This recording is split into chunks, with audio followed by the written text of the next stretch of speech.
co-workers. Good evening. Hello, Q. Welcome to the stream. Nice to see you, as always. Hope you're having a great Thursday today. We're almost there to Friday, and hopefully there's no work this weekend. Yeah, Snow White Ashes. I really like the music so far, from the title screen alone.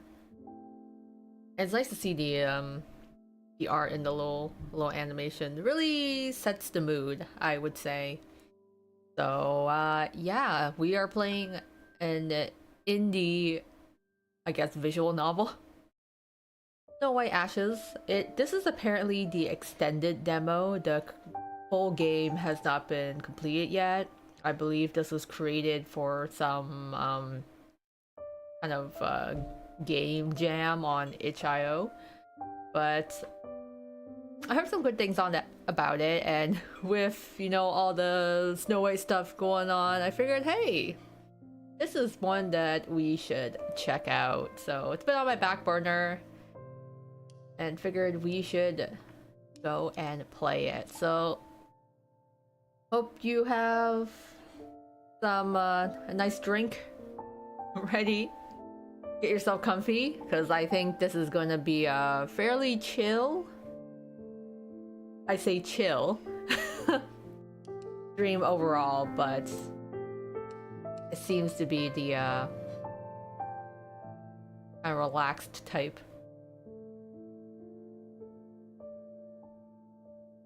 I walk through an ashen wood alone.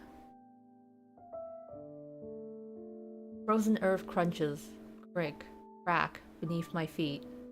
Fat, blurry snowflakes fly by, aglow with the moon's bright light. No more trauma.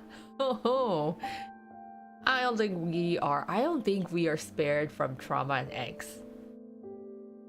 We're not like, running in guns blazed, but I feel like we're not gonna come out of this completely unscathed.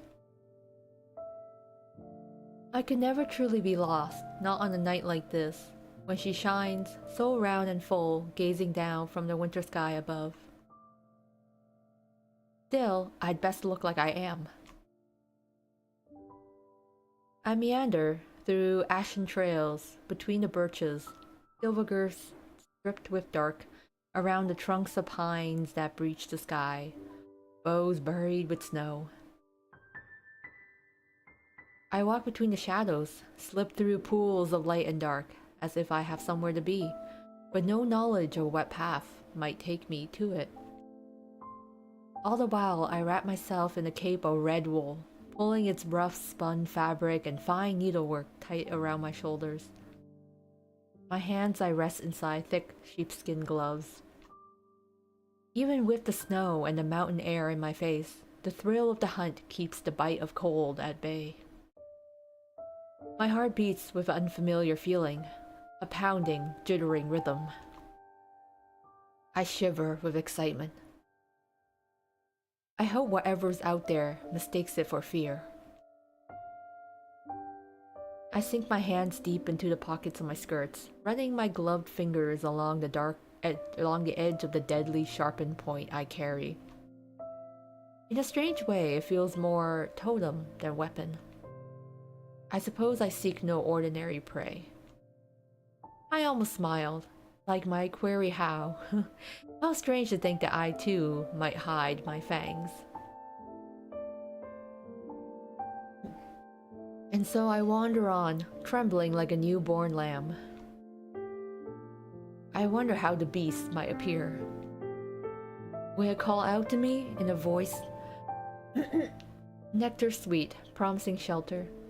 Will it lure me to its mountain lair, whispering honey words as it led me to a place where no screams can echo? Will it stalk me patiently, waiting for the moment I collapsed, old, exhausted in snow? As I wander and wonder, I find myself growing impatient, the cause of my shaking turning from thrill to frost. When would it appear? Would it appear? Am I not the image of the perfect prey? I'm running out of time. No, such vexations are a luxury I can't indulge in. I cannot rush this. I need my mind clear. Surely there is some way of drawing its attention to me until I can no longer look away. I feel in my pockets for a small, sharp knife I'd use to whittle my weapon to its deadly point. What simpler way to entice a beast than with iron freshly drawn? But did I need to go so far? Perhaps it was not flesh it was hungry for. Perhaps I simply needed to call out to it. Here's our first choice. We can draw our blood or we can sing.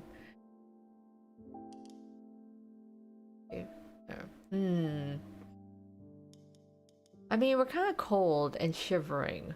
Like, do we want to start bleeding as well? I mean, it seems like we are definitely hunting a creature. And we're enticing it to come out, so... maybe we don't need to draw the blood. Just start singing. I mean, singing will attract attention as well, so maybe we'll just sing. Let's not believe we don't have to. I'm just gonna sing. So call to it I do. I close my eyes and take a deep breath, and then I raise my voice to song. My unfamiliar tongue savors each word of the well-worn tune. The Mist Queen, wrapped in fog. How softly does she go? With a silver veil round her head that shines like fallen snow.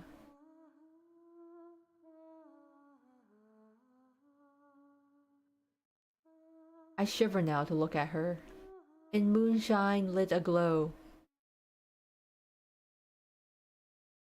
But before I can continue to the second verse, a sudden sound echoes in the distance. I turn. No longer do I hear the wind through the trees, the hooting of an owl, or the scurrying of a squirrel. It is as if the world had gone completely silent, still. Save for a pair of carefully approaching footsteps. It is seconds longer before I see it, a pinprick of light in the distance, a blur of white like the snow swirling around me. Gradually, it comes closer, blinking, flickering, bright. All the while I stay still, so still like my heart has forgotten its beat.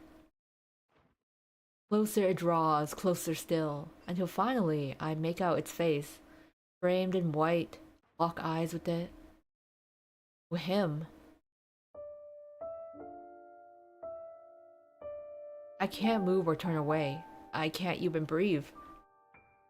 That eyes stare back at me with so deep a green. Are you lost? He says, and like a spell broken, I shake out of my daze, the wind and the sound of the night roaring in my ears. Yes, there is men, or at least one man. I believe there is only one man in this game. His voice cuts through it all, clear as a bell. Are you cold? The figure wears the skin of a man. A skin so impossibly fair, it reminds me of the broken statue of an angel I once saw in a ruined castle. The surface of its marble pallor cold as ice when I brushed it with my fingertips. How flawlessly smooth, how otherworldly, that lonely thing left behind in a place of broken granite and brittle stone. I wonder if the being before me is as cold to the touch. He dresses from head to toe in white, shrouded in white, from his fine wool coat to his fur-trimmed cape and soft leather gloves. Even his hair, cascades of gentle curls that frame his face, shines silver, a radiant halo lit from the glow of the lantern he carries in his hand. The other he extends to me. Are you lost? He asked again. I won't hurt you. I'll see you to safety, I promise. The sound of his voice makes all the worry in the world melt away. It is so musical, so warm and calming, like liquid honey. It takes all my will not to take his hand and offer all at once. Who are you? Or I'm not lost.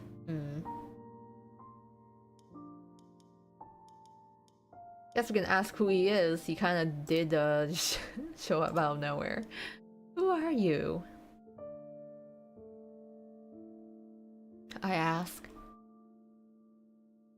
Simply a traveler passing through, he says with the faintest hint of a smile. Soft, gentle, and threatening.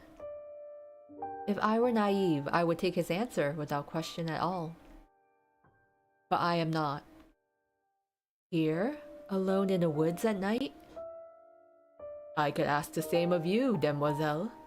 Why ever did you wander here? I was searching for something. Whatever it might be, you've come far. The nearest village is hours away. Have you a place to shelter for the night? No, I say as I quiver, as I fill my voice with the trembling of a lost, vulnerable thing.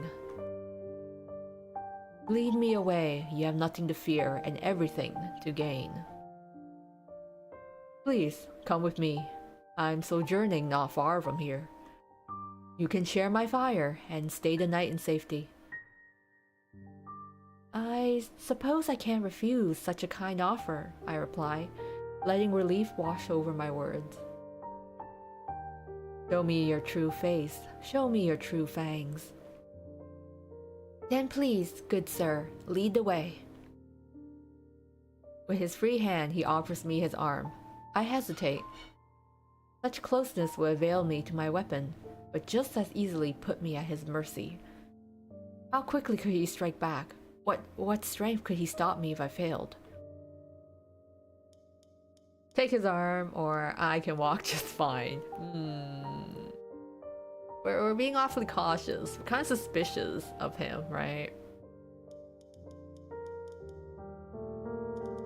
He is kind of a stranger, so I can walk just fine. I can walk just fine, I stammer. As you wish, he says, withdrawing his arm.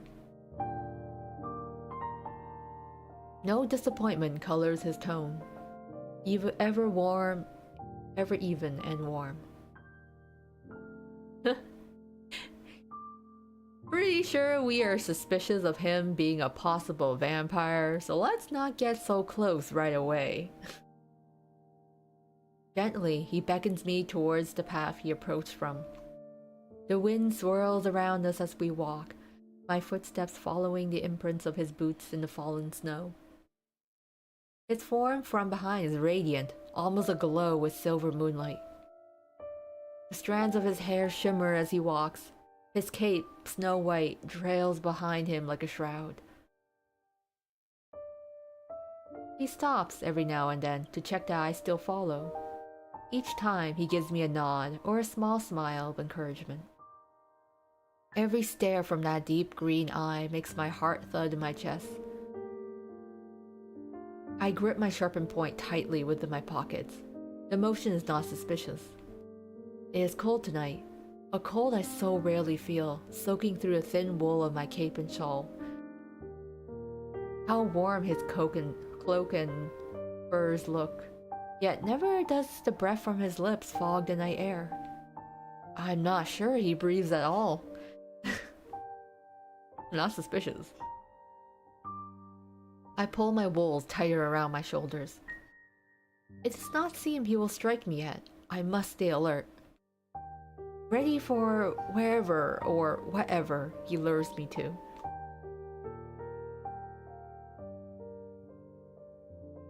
Might I ask your name? He says, after we have walked some steps from the clearing. I have worn names like they were ribbons in my hair, dozens of names in all colors and shapes. To give one now away would be a frivolous thing. But names, even false ones, great familiarity, bonds. Would it be wiser to keep my cards close? Heart closed? I mean, we can at least give him our name. At the bare minimum. You may, of course. My name is... Oh, it defaults to Michelle. I'm okay with Michelle. We'll stick with the default. Michelle. My name is Michelle. Michelle, he repeats, savoring each syllable. That's lovely. He sounds like he means it, like there's a heart that still beats beneath his borrowed skin, that flutters at the sight of goodness and beauty, that thrums at the sound of a maiden's name. And yours? I ask. Gabrielle, he smiles. Okay, I kind of fitting. Can't call him silver-haired man forever.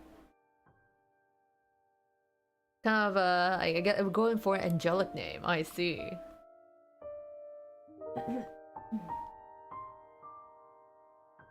Like the old angels, I murmur.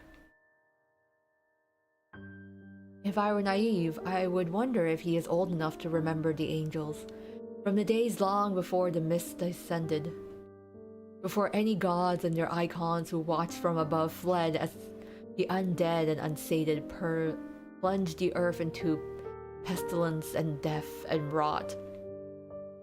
I would wonder, had he ever plucked an apple from the branches of Elysium, tasted its sweet flesh?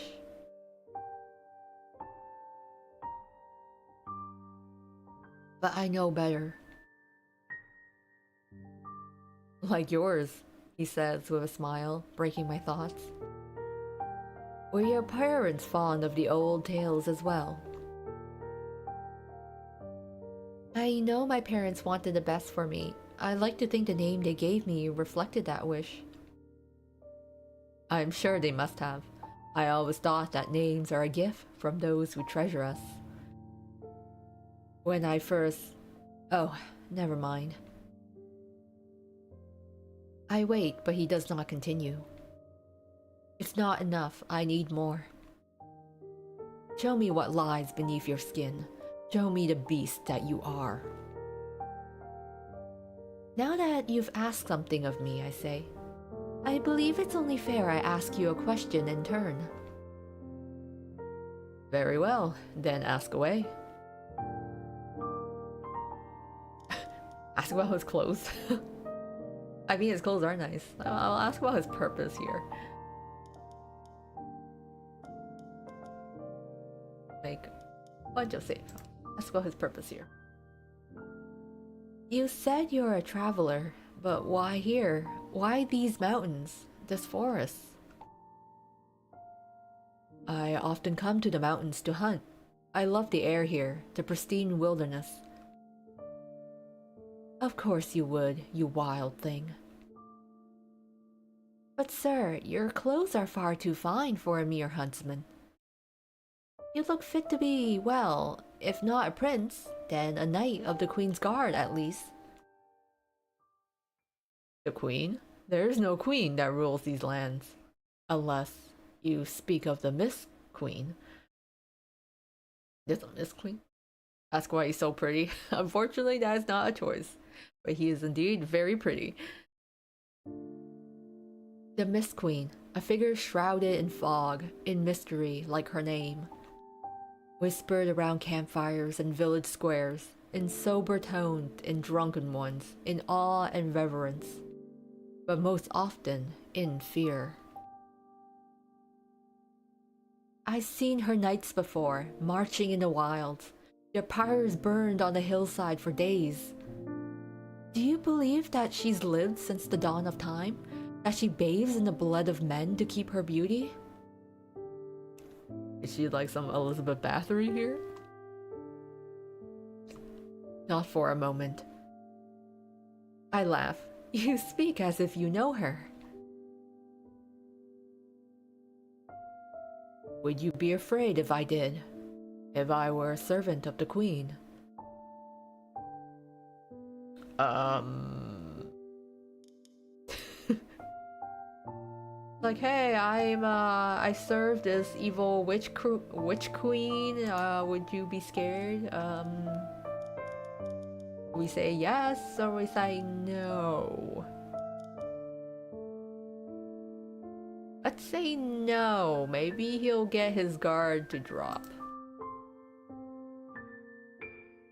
I would call you a spinner of tall tales, good sir. I can scarcely believe she's an immortal after all. The Mist Queen and her Ashen Prince. They sound more like fairy tales than living, well, unliving people. After all, who can remember a time before the mist fell? Who can say whether the undying still walk this earth? Yet, if you were only a servant, merely a pawn, I would think her unfit to be queen of anything at all. How poor her sense of virtue is. You believe me to be virtuous? Well, here you are, helping a poor lost damsel in the snow, I laugh. It's only human to help others in need. I shake my head.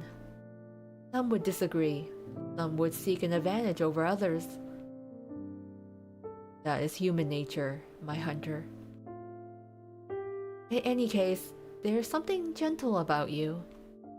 I cannot think to place you among her scores of blood-soaked knights. He looks at me for a long time.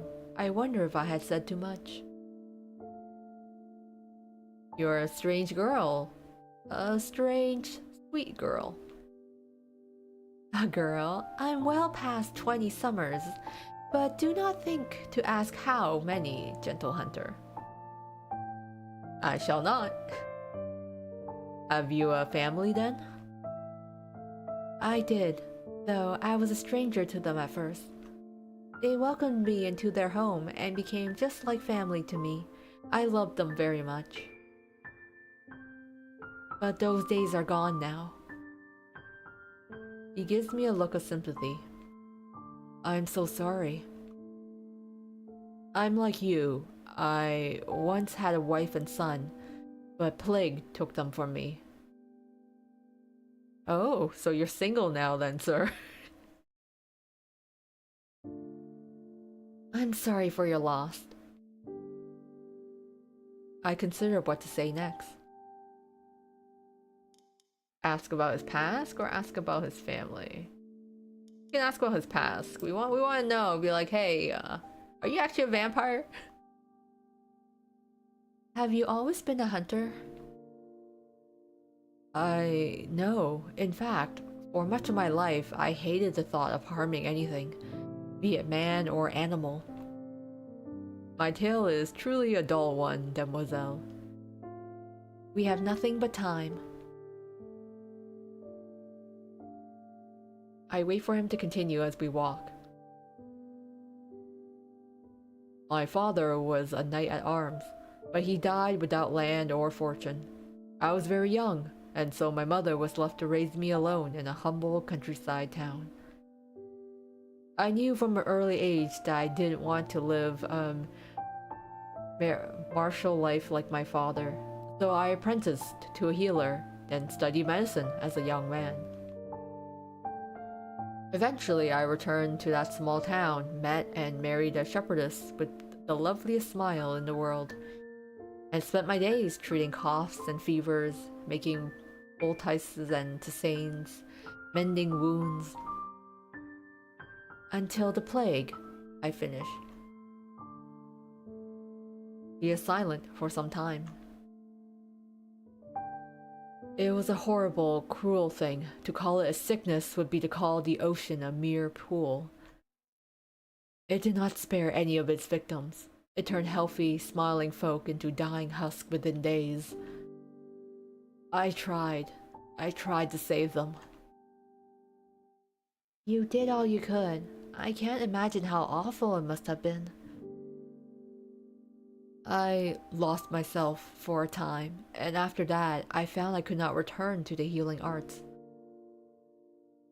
I could not mend another bone, touch another skin without feeling the rot beneath my fingertips. Hi, Lily William. Nice to see you in the stream tonight. Welcome. We are currently talking with Gabrielle here, who we met in the woods. That's terrible. I'm sorry. Even the wind is silent as we walk, the crunching of our footsteps the only sound in the night. It's a relief when he turns the conversation away. I've spoken enough of unpleasant matters. Tell me something about you. What do you enjoy? I enjoy singing, or I am fond of needlework. I do kind of like both, actually. I do like sewing and stuff. I'll say I enjoy singing. I love songs. When I sing, I never truly feel alone. And you have a talent for it, indeed. He looks about to speak, but hesitates. Are you often lonely? I'm quite used to it. Solitude is like an old friend to me now.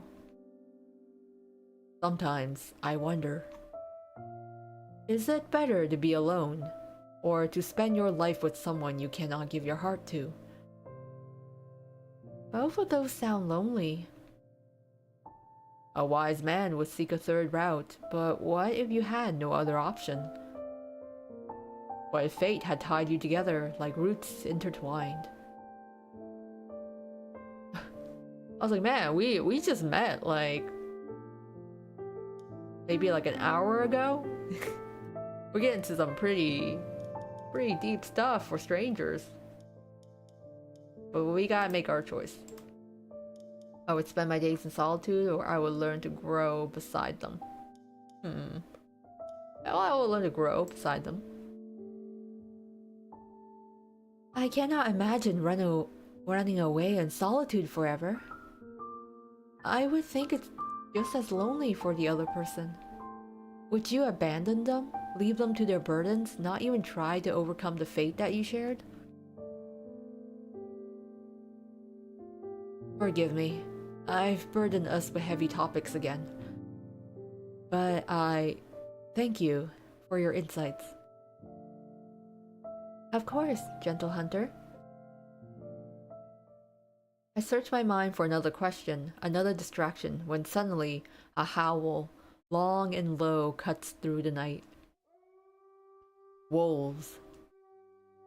Without thinking, I step closer to him, only realizing what I've done when he reaches out and takes hold of my hand. He pulls me close towards him, throws his cloak over my shoulders. His hold on my arm is firm, but not tight. Stay close to me. This will mask your scent, he says, pulling his cloak tighter around us.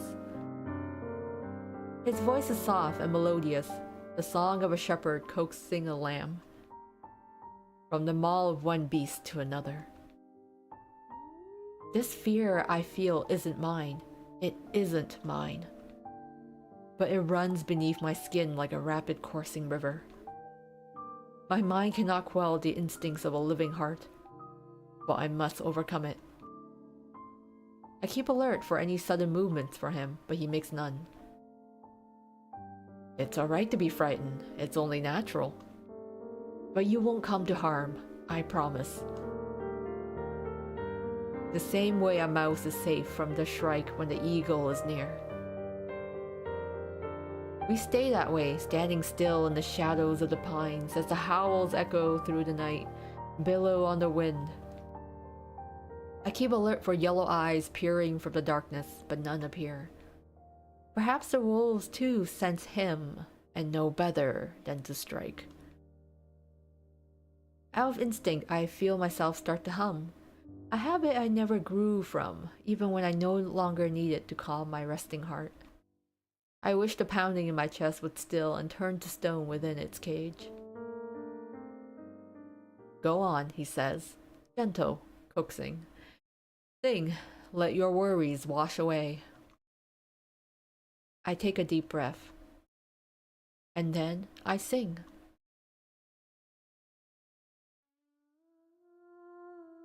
Misty-eyed, her eyes were bright. Her hands were misty too. Her skin was pale and white as milk.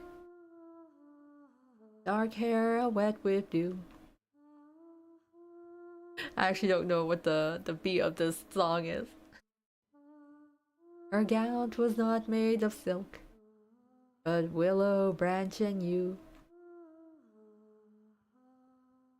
By the river's bend and how still she stood, as pale shadows bloomed.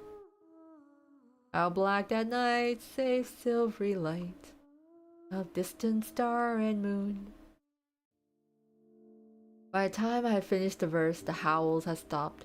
The only voice on the wind is the whisper of thin branches whistling through the wood. I quickly let go of his hand. Too close. Not yet. Not here. It's not far ahead now. Can you walk the rest of the way? I'm fine. Onward, I follow as he leads me through the trees. The cottage comes into view as we turn the bend, almost as if conjured from the mist itself. It's a small, quaint thing. A lonely, strange thing to see, placed there like it was plucked from a fairy story. Its wooden walls are aged but sturdy, its sloping roof coated in fresh snow. It should be the home of a living, breathing woodsman, not a creature of the night. I had never guessed you would hide yourself in a place like this. It's beautiful, I say. It's the only place in the world I feel truly safe. Its heavy door creaks open as he leads me inside. The cottage is small, with short square windows and low walls, but appears well kept, a solitary home. Strings of dried herbs and fruit, mint, horsetail, apples hang from the ceiling. A table and stool sit at its center, stacked with clay pots and metal bowls. A stone hearth covers one wall, a narrow bed lined with furs sit against another. A bookshelf, filled with a dozen or so well-worn tomes, stands proudly in the corner, even as it teeters beneath jars of more herbs and flowers. I mean, it's cute. A cute place he got. The scent of incense, sweet and heady, fills my nose as he lights the kindling in the hearth. The embers cast his skin aglow, his silver curls and pallid features painted softly in warm light. He unfastens his long, snow-white cloak and tosses it onto the stool. Carefully, slowly, I slip my hands free from my sheepskin gloves. I feel his gaze, his green eye watching me as I unravel my shawl from my pale throat. My fingers, still numb from the cold, fumble with the clasp on my cape. May I? He asks, stepping towards me. I nod, shaking. His hands, even gloved or deft, swift, a surgeon's hand. They free my shoulders of the deep red wool, set the fabric aside on the narrow bed. His gloved hand lingers near my collar. I do not move an inch. I scarcely breathe. Show me your true self. Show me what you are. He brushes my cheek, a whisper of a touch, like he is afraid to hold me, like I am a statue that could crumble away beneath his fingers. May I? He asked again, barely audible. Yes, I whisper back. He brushes a lock of my dark hair behind my ear, then gently, slowly, brings his lips to my skin. I thought we just met. Things are moving a little fast, aren't we? Or this is how things worked in the old days. They are soft. His touch is like the snow that lands on my face, carried by the winter wind. Cold but light, feather light on my cheek, gentle. Far too gentle. I don't want this delicate tenderness from him. I am not a fragile thing.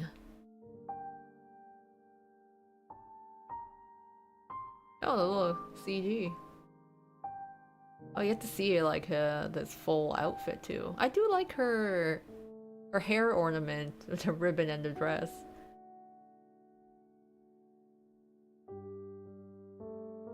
I fold my hands around his neck, feel the downy softness of his hair as I slip my fingers through his ashen strands.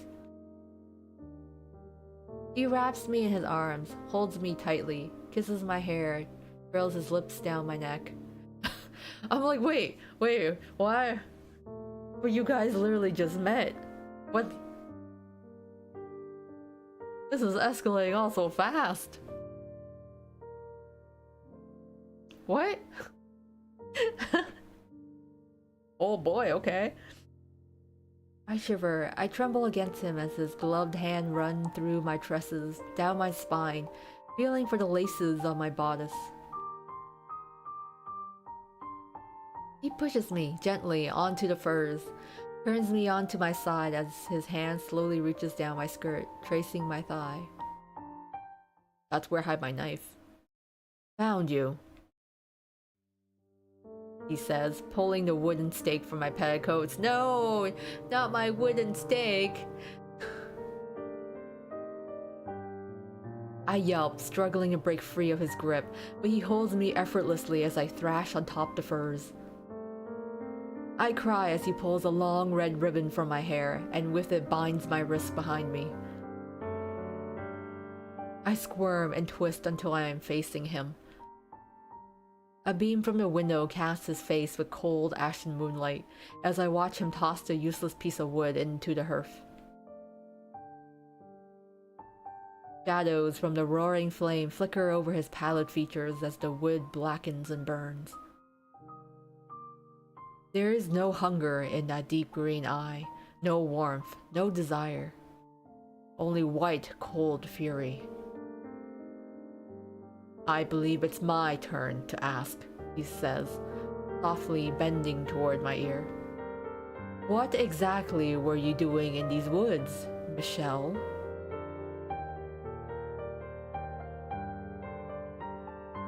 I told you, I was lost. A lost girl does not sing like a songbird. What exactly were you hoping to find?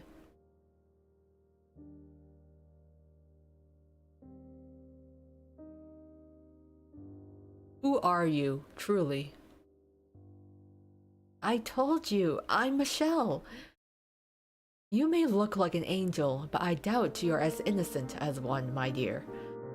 I'll ask you one more time. Who are you? I...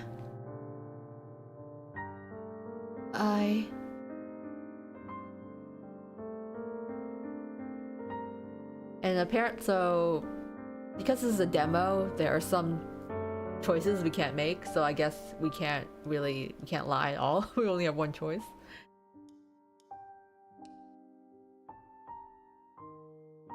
Oh, mirror? So you couldn't bring yourself to lie after all. Honesty is a virtue, but how strange. You never cared for being righteous. No, perhaps you just can't refuse that face, those eyes. Look at them. Look how he loathes you. Yet still you act like a foolish, lovesick girl. Some queen you are.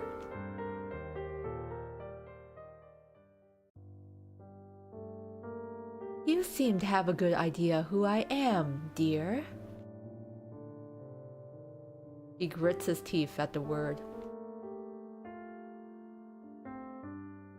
What kind of consort would I be otherwise, my queen? He says with a short, bitter laugh. Wait, so... So she's a queen? But she's human. But then there's the Miss Queen, so I'm like, is she the Miss Queen or is she a human queen? Now, do you care to tell me what on earth you think you're doing here? My dear prince, I could ask the same of you. Whatever are you doing alone in the middle of the wilderness away from my castle?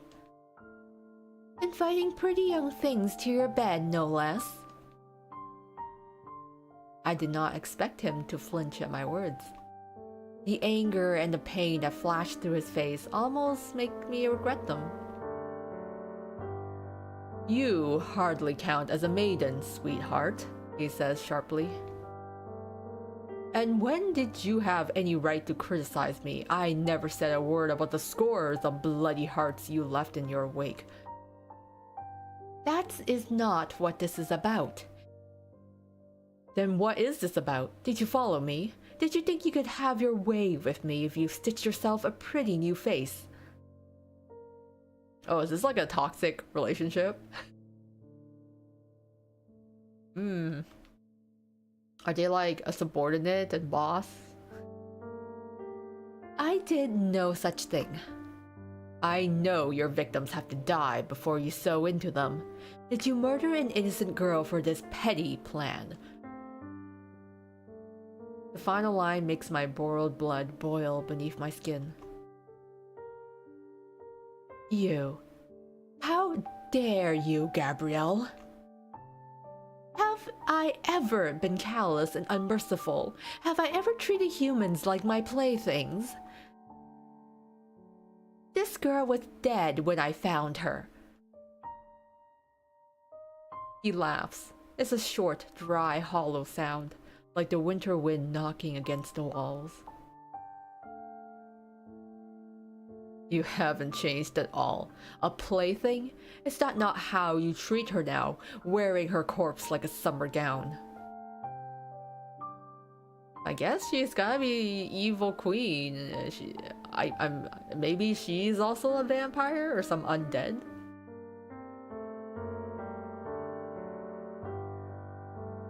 I could try to calm the iron that pounds through my veins, the anger that courses with it, but I do not. I cannot. To have a heart unstill is to have thought and feeling ring through every beat. I let my long buried rage, my pain, bleed through every vein in my being. Aren't you curious how she died, my loyal consort? I ask, mirroring his bitter, mocking tone. Why? Why should I be? He was killed, I seethe, by a beast wearing the skin of a man, one of our kind. His expression freezes. And she was not the first. Countless maidens have gone missing from the mountains, turning up dead, drained, and cold. Colder than your eyes are now. And now, who should I find here but you? You think I did this? You think I killed them? Have you lost your mind? Why would you hide yourself in the wilderness? Why would you disappear for months? Why wouldn't you tell me where you'd gone? He goes quiet again, staring at me with a deathly gaze. So, okay, I guess these two have a history with each other. It's almost like a bad blood, maybe he's like trying to run away from her harem or something. His next words are nearly a whisper, but if words had a weight, his would be heavier than stone. How dare you, Celine? How long have you known me? How many centuries have I followed you loyally? I never forced you to serve me. I did not beg you to follow me. I always gave you a choice. You didn't give me a choice when you turned me into this, he hisses, motioning to himself as he parts his hair from his face with a violent gesture. I look away. I cannot stare back at those eyes. He's right, after all. After all this time, you still despise me. I don't despise you. I despise myself for believing that you trusted me. I do not reply. I twist helplessly on the furs, still shaking, cursing my weakness, cursing the blood flushed beneath my skin, warm and flowing and despicably human. What was I thinking? I thought I had prepared myself well. I am the Mist Queen, a woman who has walked the earth for a millennium, wearing as many faces as the moon. It should be child's play to appear to him an innocent maiden, test his loyalty, his intentions, discern his innocence or his guilt. And then, should I have found him fallen from grace, then I would fulfill the promise I make to each and every one of my faithful vassals, should their hunger outweigh their humanity. Yet with him,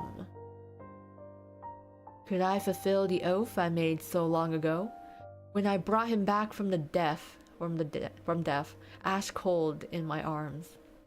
Even knowing he could now be a monster, changed from the loyal knight I knew, when I look at him now, I cannot see anything but the face of the kind young doctor I met in that sleepy town by the wood. Oh, okay. Okay, so they're both vampires, and she turned him, and I guess vampires can... I don't know if it's vampire... I assume he is the same, but since she's the Mist Queen, she can wear different faces. The face of the man I loved lifetimes ago. Wait, what? Was she his wife? Or is that different? Perhaps the Mist Queen could steal her undead heart, cast aside her feelings. But foolishly, I'd forgotten one thing when I donned the skin. Flesh weighs down the spirit. Memories housed in the foreign mind may as well be half-remembered dreams. I do not feel like a monarch, a queen, because at this moment I am not.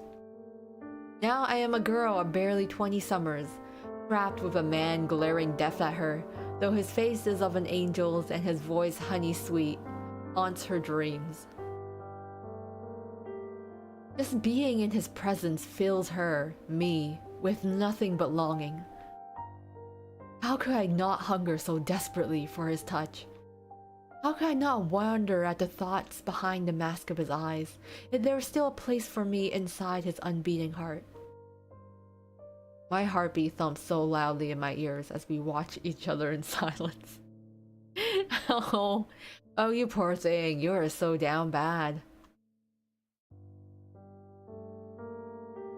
Finally, he takes his long cloak from the stool, fastens it around his shoulders, and moves toward the door, cracking it open as the night air creeps its tendrils inside the cabin. Where are you going? I shift, trying weakly to stand up. To see if what you said is true.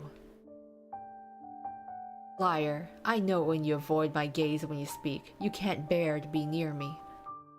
You're leaving? Now? I'll return. He pauses by a door frame, silhouetted against the snow, and inhales sharply. Stay put. There's still much I would ask you once you've cooled your head. Wait. He slams the door shut with a loud rattle. I don't hear his footsteps disappear into the cold, masked by winter wind. Once I've cooled my head, you, with your bitter sighs, Gabrielle, you need to do as much as I do to calm yourself. I take a deep breath and another, trying to push the thoughts from my mind. I fight the tears threatening to spill from this helpless girl's eyes, my eyes. I grit my teeth and finally pull myself upright. My hands are bound tightly behind me, but my legs are free, leaving me to walk about the cabin. It's easier to breathe without him near me, easier to think. I look at my surroundings. The fire still burns, offering precious warmth. Outside the short square windows, the pines and birches bow in the wind. The night sky still swirls with snow.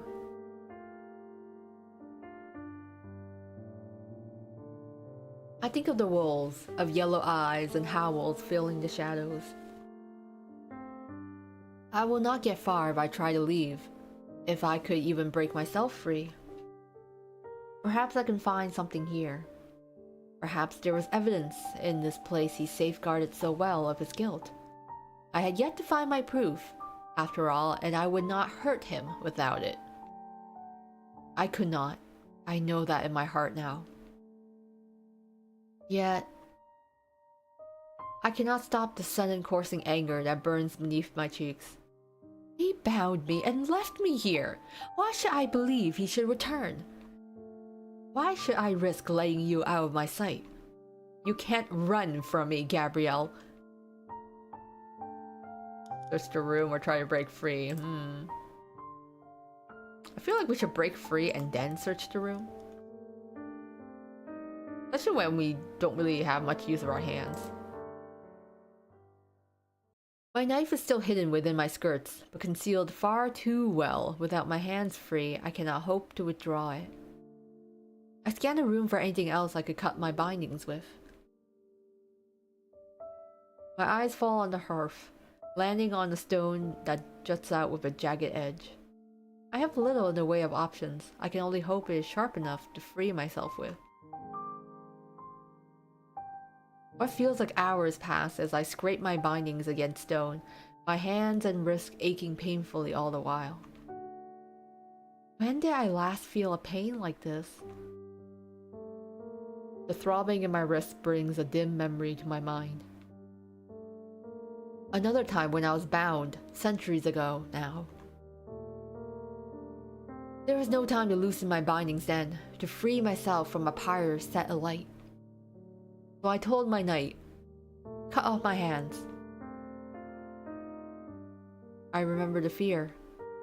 Like a wolf that gnaws off its own paw caught in the snare, I waited for the agony to come, for the bite of steel to sever my flesh. But I felt barely a thing as he struck me with 2 clean strokes of his sword. As if he were only trimming a lock of my hair. I remember afterwards how he brought iron to my lips and bade me drink. And only then did the pain come, searing through my flesh as my bones and fingers and skins knitted themselves anew. How he cradled my head against his chest as I cried, how he held onto me so tightly. If only to muffle my screams from our captor's ears. I clung to him so desperately with my newly formed fingers, unwilling to let go. It was one of the only times he's held me, throughout the centuries, of his own accord. That sounds painful. But it wasn't enough. I had just fed on iron. I couldn't think straight. I couldn't think of anything in that moment but the pain. Not just the agony burning into my flesh, but my heart. Kiss me, I half whispered, half cried against his ear. Kiss me or I'll scream. You'll kill us both. I'd rather die than live another day like this. Another day at your side with your contempt, your cold gaze. He shut my lips before I could utter another word.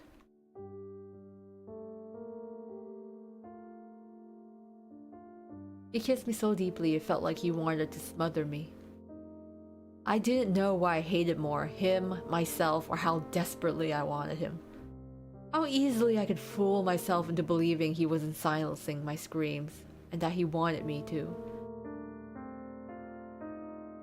His touch was so cold. His taste was so bitter yet so sweet, his lips so soft yet icy, his fangs like sharpened steel on my tongue.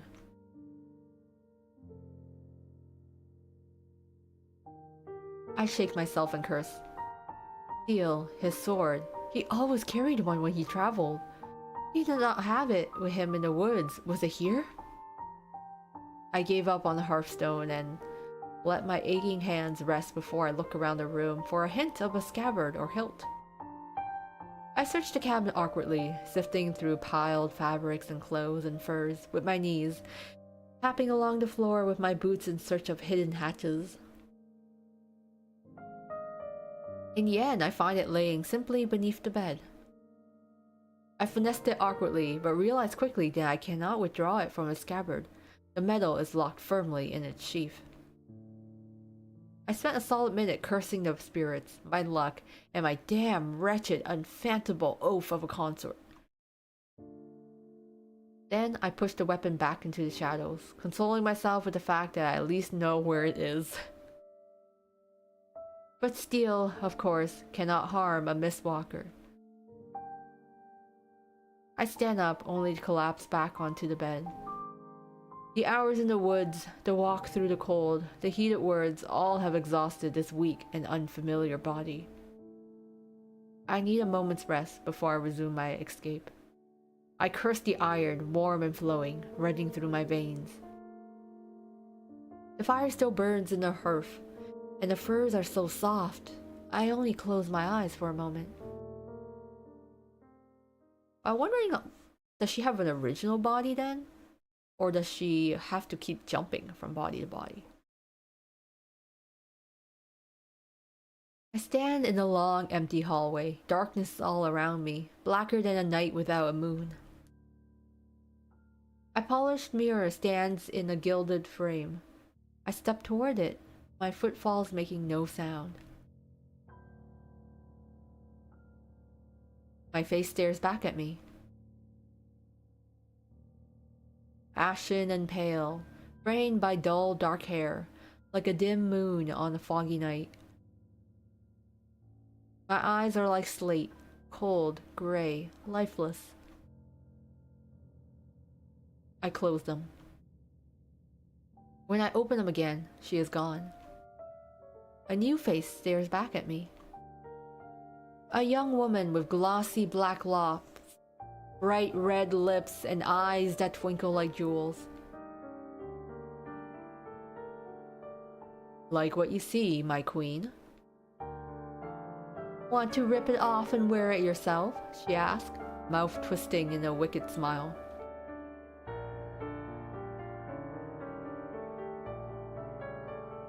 I step back from the mirror, but her voice still rings, growing louder. Do you remember my name, Celine? She asked. Do you remember the name of the corpse you stole from her grieving parents? I stammer. I had no choice. The girl in the mirror twists and morphs, screaming, laughing, flesh shifting and turning until her skin rests, finally in a shape far too familiar.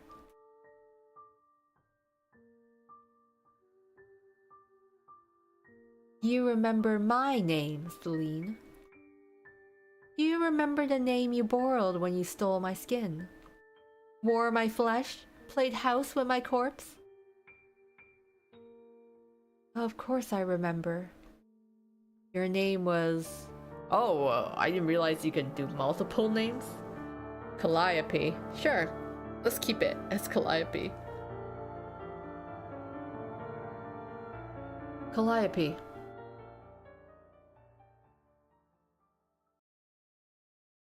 What's his name? Endymion. Endymion? The Eternal Dreamer? It fits him. He laughs, gently petting the sleeping lamb. Oh, okay, flashback. Autumn, 336 years ago.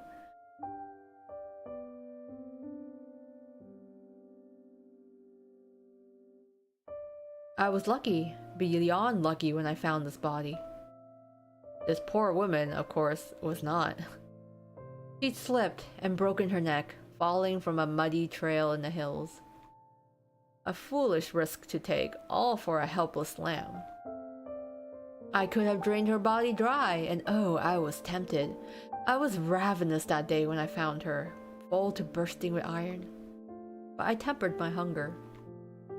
I stitched her back up very, very carefully until she looked as good as new, like she never so much as taken a tumble. Well, save for the crescent moon carved beneath the crook of her collar, like an old faded scar. Hungrier than ever in my brand new skin, I devoured the lamb.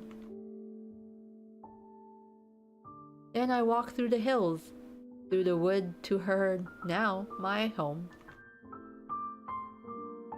With her flock all to myself, I would not go hungry for quite some time.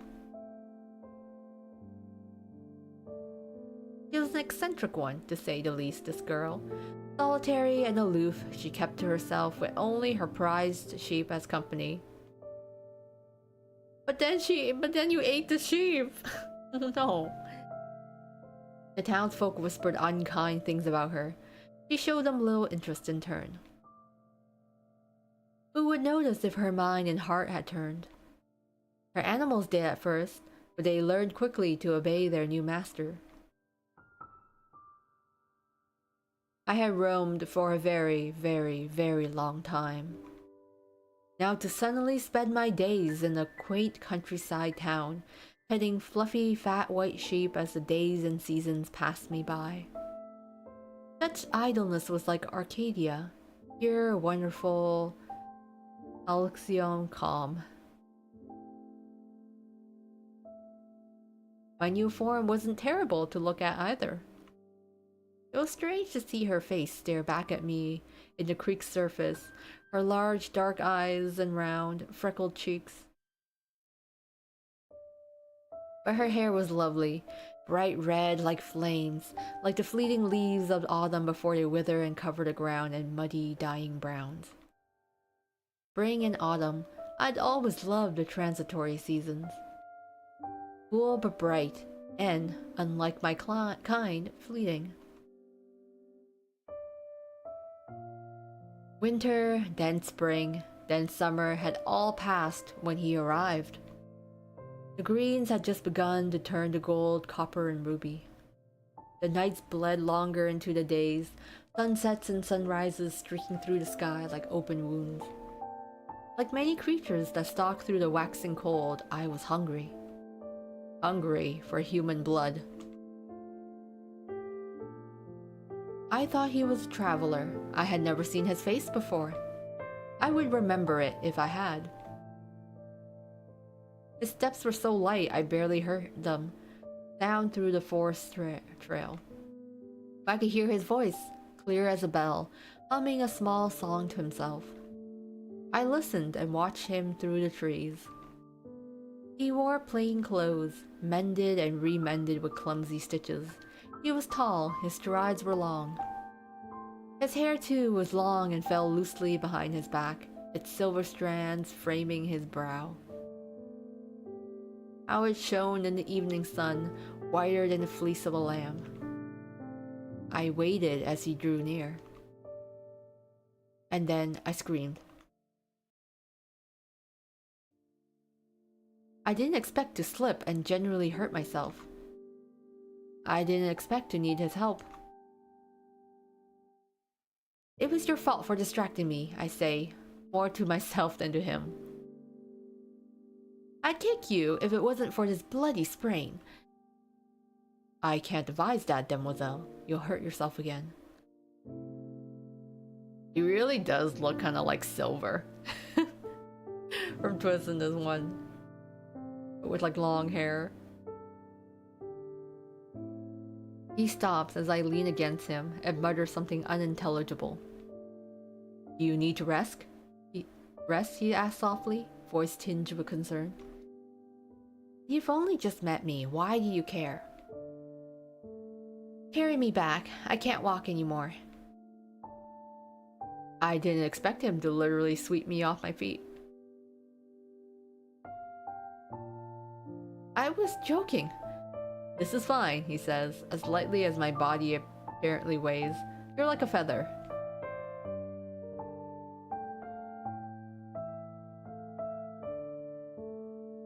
Just hurry back before it gets too dark. He'll be alright. The moon is full tonight, see? The trees in the path ahead clear their branches from the sky. As he walks, I look up and see her full, bright face shine down on me. So she is, I murmur. The lamb is much more weary than I am, forced to walk the long trail on its own legs, and falls fast asleep at its mother's side. "What's his name?" the stranger, no longer a stranger, asked. "Who?" "The little one whom you went through so much trouble for," he replies, motioning to the slumbering lamb. Yeah, it does have a really pretty style. I like the... It's like the... kind of like almost like, you know, when you do a sketchbook arts. Got the rough edges, but that give it its own charm. I look up at the sky, at the moon and her stars, and say the first thing that comes to mind. Endymion, the eternal dreamer. It fits him, he laughs, gently petting its soft fleece. There's something beautiful about the sound of his laughter as it leaves his lips. It reminds me of the notes of a lyre, lovingly tuned, of a song I'd once heard in a time and place far, far from these sleepy woods. Perhaps it's the blood that flows within me, the fatigue of this human frame. Night was never the domain of the living, that plays with my senses. It feels for a moment like I am standing inside a deep and pleasant dream. The wind gently caresses a strand of his long hair, silver as the moon above us as he turns to me with a look of embarrassment. "How silly of me. I asked for this young lad's name before yours, demoiselle." "My name is Gabrielle," he says warmly. "And you are?"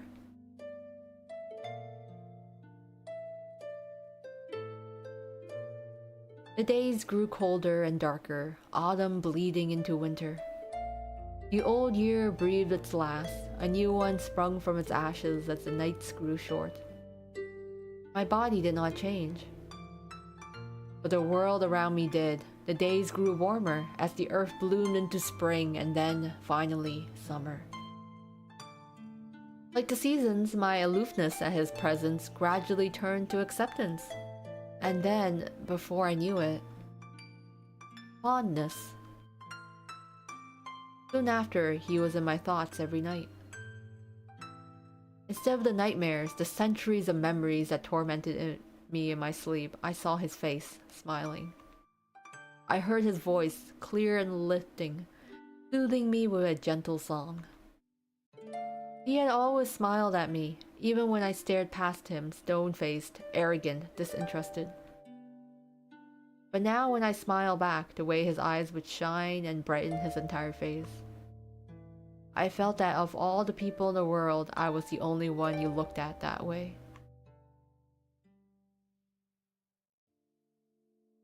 The day would come when he knelt before me on one knee. "I can't marry you," I tell him, stealing my voice. I turn my back so he cannot see my face. "Won't you tell me why?" he asked quietly, with tenderness, without hurt. "Because this body will wither soon when the blood of my flock runs dry, or the villagers find out what I am. Because to be at your side heightens that risk 100-fold. Because I am not among the living, though my cheeks grow red and my heart flutters against my will when I look at you, when I hear you speak those words. They make me forget what I am, make me wish for what I must never desire. I can't give you children. I know, but I'm not a lord or a prince. I don't need you to bear my flesh and blood. Besides, I know nothing can replace the lambs as your little ones. I wish I could tell you I tend to them so tenderly because they are my lifeblood. I hardly have the means to keep a hearth and home. You've seen the way I live. But you can stitch and sew like no one I've ever seen. And I'm a half-decent cook, at the very least. If only you weren't so sweet. I still cannot. Do you dislike me? No, spirits, If you don't feel the same way for me, then I'll leave your sight at once and forever. You fool. I love you more than you could ever imagine.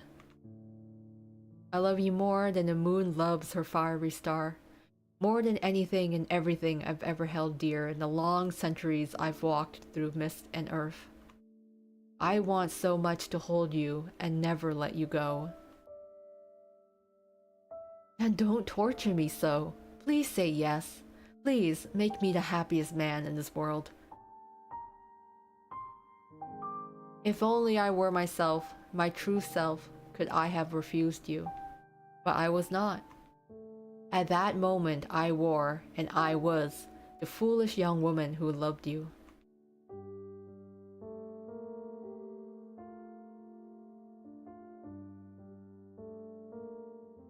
Oh, there's actually a kiss CG. Oh. There was guilt in the back of my mind, and the far corners of my heart in the days that followed. Guilt, a foolish and human emotion. But I was so happy. I could bury it beneath the flood of joy that flowed through me, that poured from my heart like a fountain. It seeped back slowly, a poison in my veins on the eve we were wed. I knew that to take your hand, to walk this path, was to take a step I could not turn back. That perhaps the gods and their icons, if they ever lived, would not forget.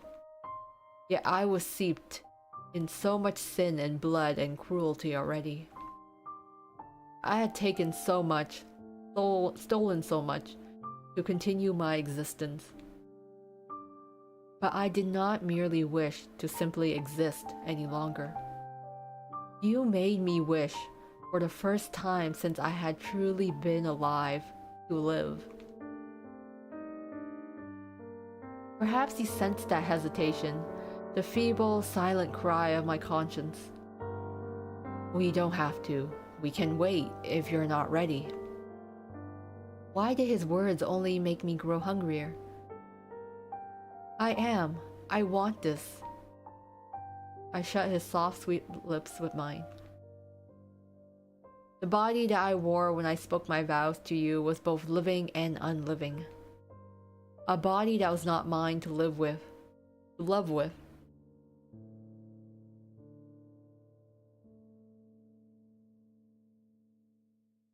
But the heart that beat like a butterfly's wings when you kissed me, traced the crooked moon beneath my collar as you slipped free the laces from my wedding gown. It beat like my own. The skin that lightened like embers as you held me in your hands. Every inch of it felt like my own.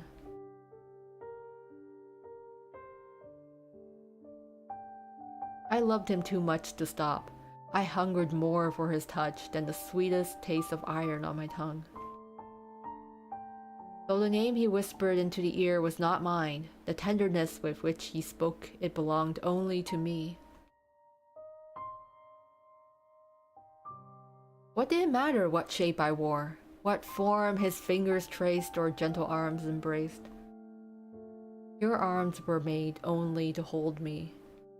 Your eyes were made only to behold me. Your heart should beat only if it loves me.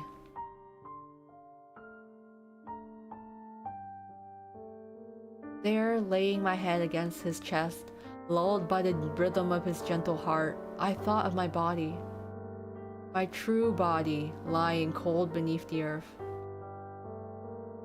I wished that I, could feel this warmth. The fragile thing that I had now in my hands, I would cling to it until death again parted me from him. Until my unaging, undead form finally grew still. It would be a love as fleeting as a red leaf flitting through the autumn wind.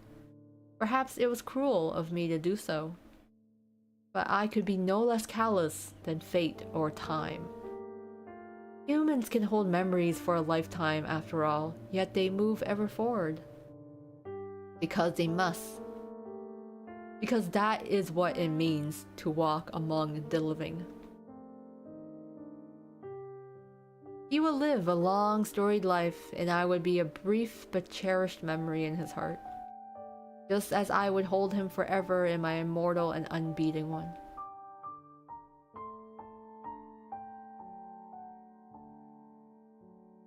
Or so I had thought.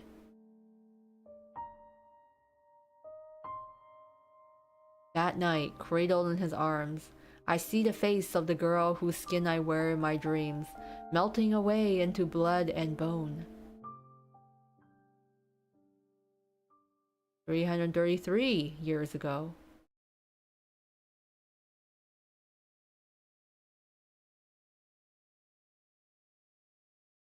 I smile now at the villagers when I walk through town.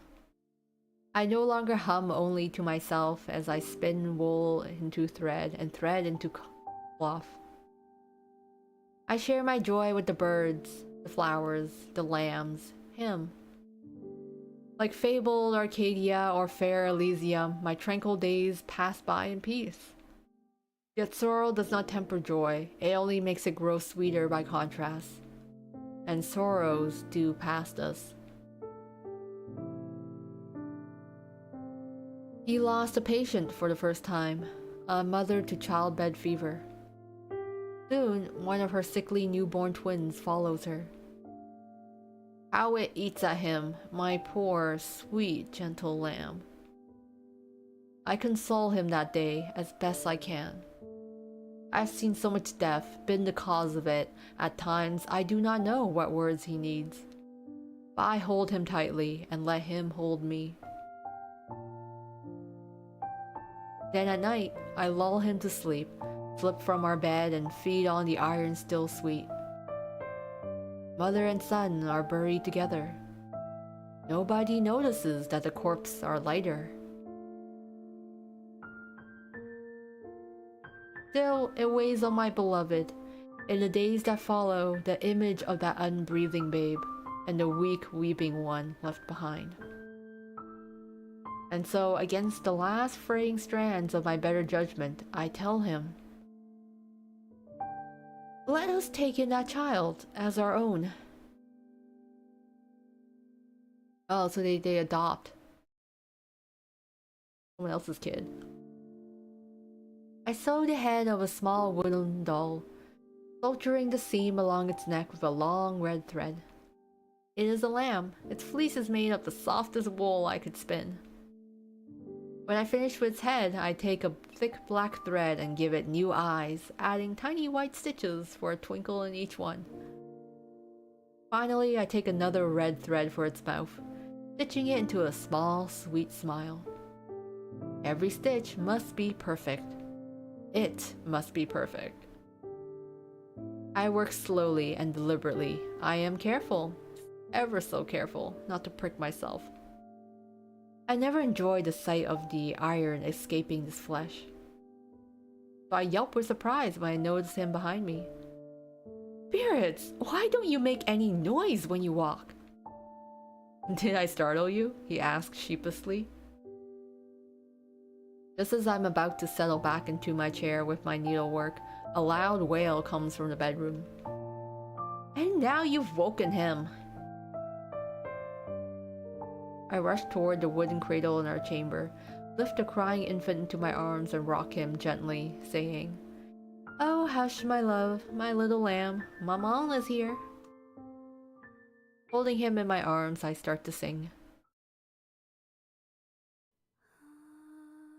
Oh, they have the same hair color too. Come to rest in my embrace.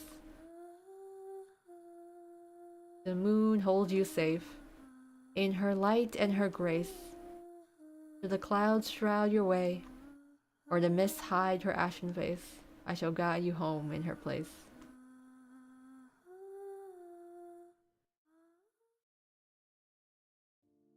The babe is fast asleep before I finish the last verse of the song.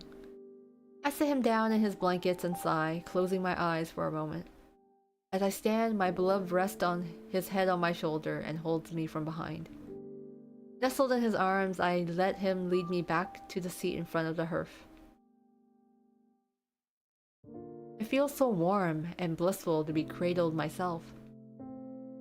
My love plants a kiss on my red hair before he settles beside me. Forgive me, he whispers. I just wanted to watch you work. You're forgiven this time, but don't you dare sneak up on a woman with a needle again. He laughs very quietly, a sound sweeter than a lyre's tune, a robin's song. I shall not. I finish stitching the doll as we sit in each other's company. I thought I was deaf at stitching wounds, he whispers, but I've never seen anyone with skilled needlework as you. One of my many talents. Perhaps you can learn a thing or two from me. Humble as always, my darling, he laughs softly. I wish I could bottle that sound and listen to it for eternity. Once I'm finally satisfied with my work, I check back on the babe, holding the doll in my hands. He is still sleeping soundly. You have a magic touch, my darling. He's yet to fall asleep so quickly when I sing to him. I smile. That's not true, my love. Who would dare slumber when you sing? The baby boy before me is so warm and small. He must dream so gently as his small chest rises and falls. His cheeks are pink and round, his short curls soft as down. A happy coincidence that his hair is as red as mine. I almost forgotten what my own dark locks look like. I would miss this flame-colored hair. A silly thing to treasure, perhaps, among so many things more precious than I would lose. But I would always have a fondness for it now. As I watch him, the fullness in my heart unravels to something cold, gnawing, and dark. I'd let myself forget for a moment and believe that he could truly be mine. Mine to nurture and love, to care for and watch over as he grew. My chest twists like a spike had been driven through it. I know it is wicked of me. Leaving him, a widower, is cruel enough, but now, a boy without a mother? At least they won't be alone without me, I think, as my beloved nuzzles my cheeks, wraps his arms around me. I close my eyes. Even if it's for the briefest moment, for the first time since. No, even before I drew my last breath as my true self, I have a family. Just for this moment, they are mine and only mine. I rest in their warmth, my beloved's arm around my waist, my son sleeping softly before me for just a little while longer. Finally, reluctantly, I break free. Watch over him while I run to the market, I whisper, carefully smoothing over my little one's blankets. Are you sure? I don't mind. I need some fresh air.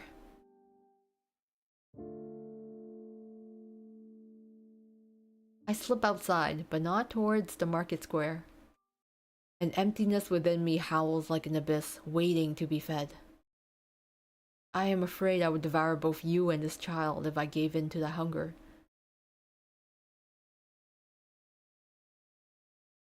Oh, another skip? Okay, 2 years after that.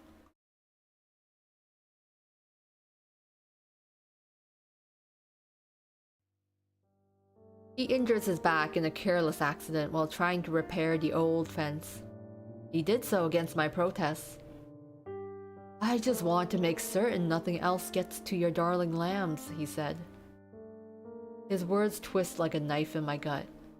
How could I tell you the true beast that devoured them stands right here before you, her guilty eyes brimming with tears?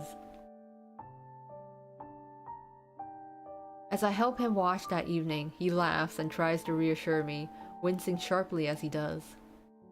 This is nothing to worry about, my love. I'm simply getting old. Look at my white hair. Oh, stop. Just be careful, please. I look down out of shame and see our reflection stare back at me in a water basin. He had only just turned 9 and 20. The same age that once, long ago, my true body met its end. 9 and 20? 9:20? 29. Oh, okay. I guess? And my beloved wears his age beautifully, the glow of youth still alive in his skin, tempered by his calm and graceful manner. But the face that I wear looks not a day over 19. I have not changed as the years passed us by, and I will not change. The unkind whispers about me had never ceased completely. Some gossip that I was a witch or a creature of the mist, that I'd cast a glamour over myself and fed my husband poisons to capture his heart. That I'd cursed a woman with death to steal her bright-eyed babe for myself. Why would a man like him ever take her for a wife, they say. If she were a fairy, she should have picked a prettier face to wear. Her eyes are like coal. How true, aren't they dreadfully lifeless? They were foolish and petty, but more right than they knew. And perhaps there was more truth to their cruel words than I first thought. What if it was not death that would part me from him? What if he cast me aside? My beloved was like the sun, radiant, giving warmth to all he touched, ever ready with a bright smile or kind word. Laughter and music were like breathing to him. It was hard to put a smile or song from my mouth in contrast. But was that any fault of mine? If he smiled so easily, didn't that mean the ones he gave me were less precious, less meaningful, less special? Why should you smile for anyone but me? Why should you sing for anyone but me? You're at the widow's house often, I say, seeing him pack his doctor's bag and head for the door. The collar of his shirt, the one I mended for him, sits crooked around his neck. I straightened it for him, wondering briefly if my body would have the strength to strangle him if I needed to. Her boy isn't doing well, he replies. His voice sounds so distant, mired with concern. Was he worried for her child or for her? My beloved had given a beautiful eulogy when her partner passed, and oh how pretty she cried. She had a loveliness that not even her reddened eyes nor disheveled braids could lessen. He handed her his handkerchief, the one I had stitched for him, painstakingly, with bell-shaped flowers and green leaves, the one that matched his eyes and hair. How could something I gave you be so easily handed away? When I thought of her face, with her glossy locks and her fair skin and bright eyes, who looked so lovely even as she wept, and her lively young son clinging to her skirts, her healthy child who ran and laughed like children should, I wanted to bleed the iron dry from them both. When I saw my plain face and stringy red locks in the creek's surface, when my son, still so small for his age, cried or fevered or would not eat, I wanted to tear off my own skin.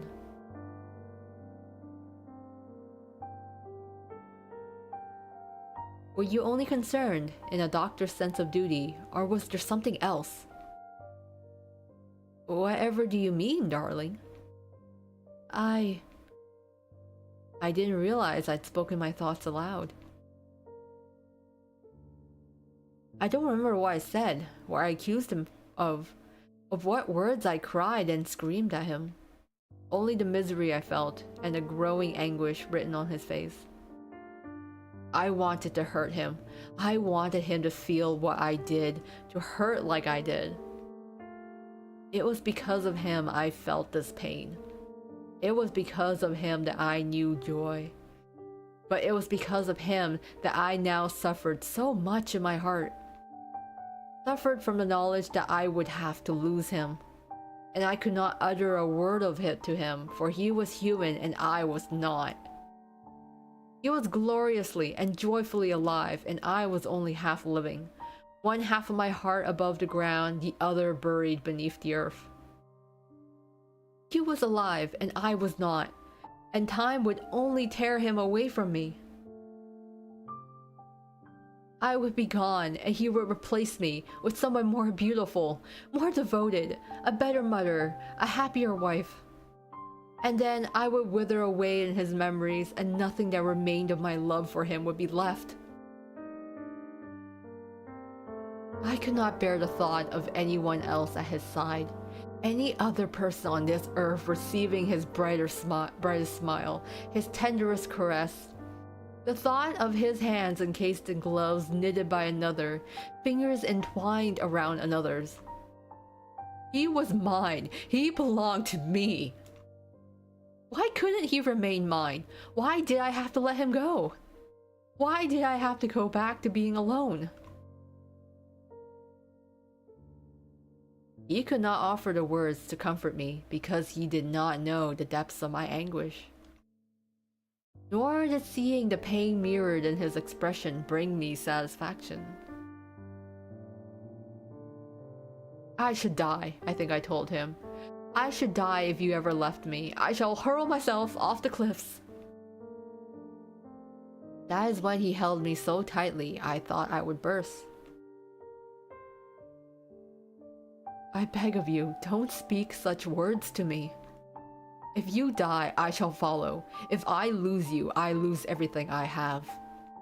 Whatever harm may befall me, I can endure. But to see you or our child hurt, my soul could not bear it. What a fool I've become, I realized. Foolish and jealous and flawed, almost as if I really were human. I was so tired then. I should have apologized. But I simply collapsed onto the floor and cried. Then I promised him I would not speak those words again. He kissed my brow and stroked my hair, and then he swore to me in turn. I love you so much, Calliope. I'll always love you. I'll never leave your side, not until the day I die. That's enough talk of dying today, I say, my throat dry. I've made you late. Be on your way. He sweeps me back and kisses me until I am out of breath before he does.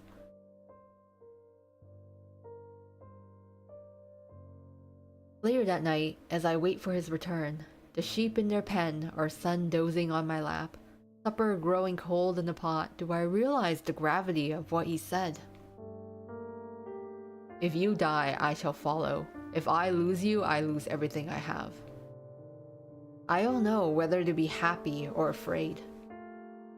I knew I would soon have to die. I would have to leave this place. But did I have to leave him behind? Did you truly mean your words? His steps are so quiet, I don't hear him come up from the path until he swings open the gate. I rush to meet him by the door. The devastation on his face stops me dead in my tracks. Oh god, what's happening? Oh, I don't think I'm gonna like how this ends. My heart already hurts.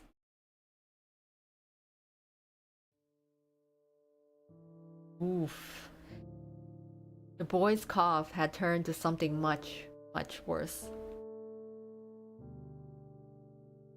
Gabrielle, please, we should leave too. You can't save everyone here. You should take our son and go, my love. I'll write to my father's relatives. Not without you, never. I should be dead. I should die here, not you. Please, I beg, falling to my knees before him.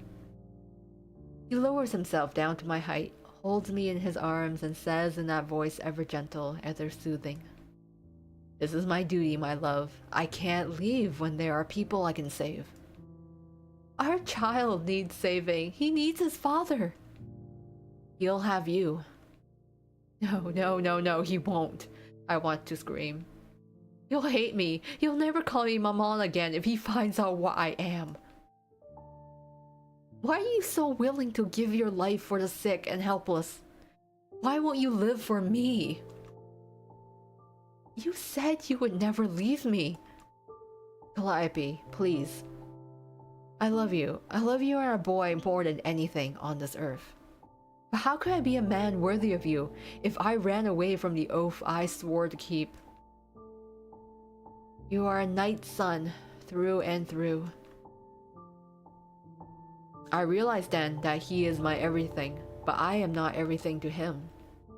I am simply a girl whose heart you can break whenever you please. I should throw this body away and see what you think then. How you'd regret your words once you lowered me into the grave.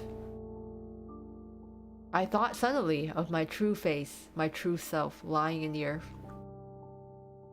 It felt so long ago when she was I and I was she. I scarcely thought of her as myself any longer. Perhaps it did not matter whether he foolishly threw his life away. Perhaps there was another way. A way to keep him by my side forever, damn death or time or fate. If you won't go, then I must stay too. Darling, remember what I swore to you in sickness and in health until death parts us. This too is my duty. You're mine always, but I too am yours, no matter what happens. He closes his beautiful eyes. We can't let our child be orphaned again. He needs you. He needs his living parent, you fool. We won't. No, I will not lose him either. Our son leaves with a wagon of other children and stone-faced families for a province to the south. He has to be torn from my arms. My beloved hands him, with tears in his eyes, to that lovely young widow whose face I wanted to steal. How protectively she holds my little boy, how fiercely she swears to me to guard him. How brave and noble she looks carrying another's child to safety, even as she mourns a family of her own. I should hate her even more. But my heart is too full of misery and helplessness for more bitter resentment. He is so small and frail. What will he do when he wakes in the arms of a stranger?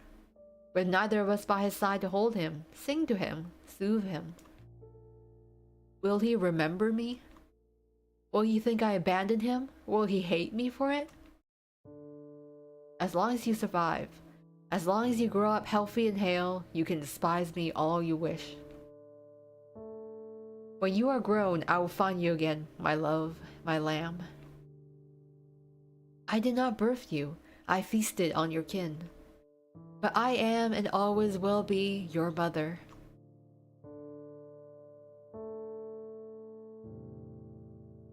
Late in the night, my beloved pores over books, texts, treaties, searches for anything and all that might offer a cure. I stay by his side as the candle burns, tirelessly preparing remedies to soothe the pains, remedies to mask the rot, incense to cleanse the pyres of bones charred and bodies burned. Gabrielle, please, you'll be of no help to no one if you collapse. He sways unsteadily. I try to pull his tall frame into his chair. He falls against it and pulls with him onto his knees. There he holds me for a long, long time. You're always right, my love. He rests his head back in his seat and within seconds is sound asleep. Unable to move him, I bring a blanket of heavy wool and cover him as best as I can. I lay down alone in our bed that night. It had always felt so narrow, but now it is impossibly vast and empty without him. The rot has crept up his arm. It eats at his right hand, covering his fingers in dark and foul splotches. His face contorts in pain when I change his bandages. It's no good. It's better I lose this arm than try to save it. My handwriting was hardly legible anyway. He tries to laugh through gritted teeth. How can you smile at a time like this? We unearth his father's sword from the chest beneath our bed. Its steel blade still glistens. I had always wondered why he maintained it, this beautiful, deadly thing forged to kill. Perhaps he knew it would someday have its use.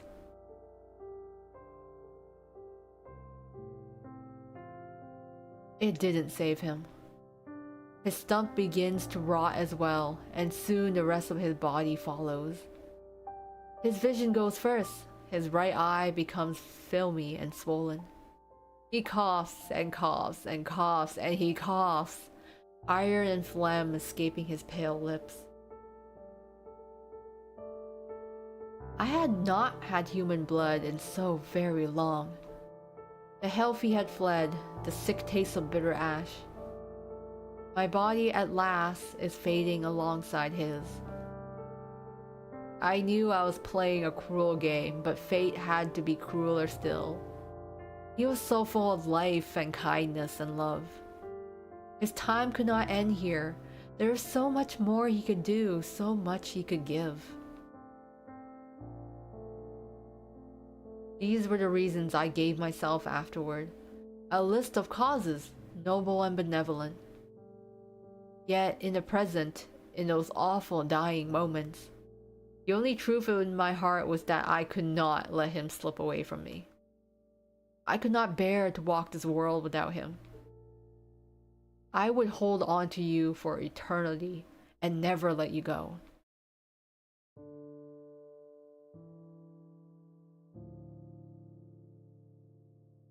Oof.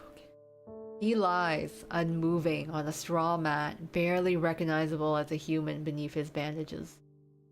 The incense burning in the room does little to mask the stench of rot and dying flesh.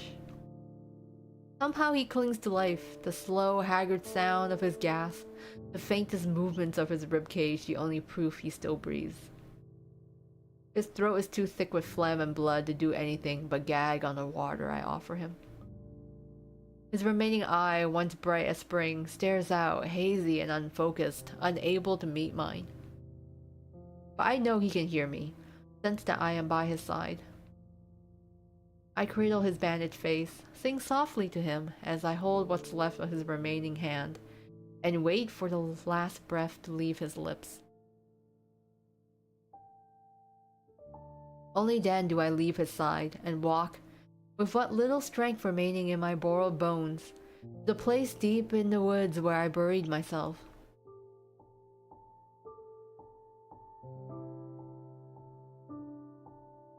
I attach a new arm to his flesh, sew new fingers to his hands, stitch new nails to each one. I stitch close his wounds, working as carefully as my impatience allows. My hands were always deft to my borrowed form, but compared to my own skin, may as well have been a child's clumsy fingers. Such freedom is like stretching my wings after being cocooned. I cannot wait to share this feeling with you, my love. I do the best I can with what I can scavenge, sighing as I work. A habit of being alive, what need did I have to breathe now? Oh, how I wish I could find another eye so green, the color of spring leaves. But this cold, dark one will have to do. I cut away his old skin, stretch a new one over his flesh, and stitch him tight until he is perfect, ashen, flawless. Save for the crooked crescent moon I carve into his wrist. From my heart I gave him my lifeblood, my ichor. Into his marble lips I pour iron from my discarded body's veins. And I wait and I watch as his eyes flicker open. I don't think he's going to take this very well.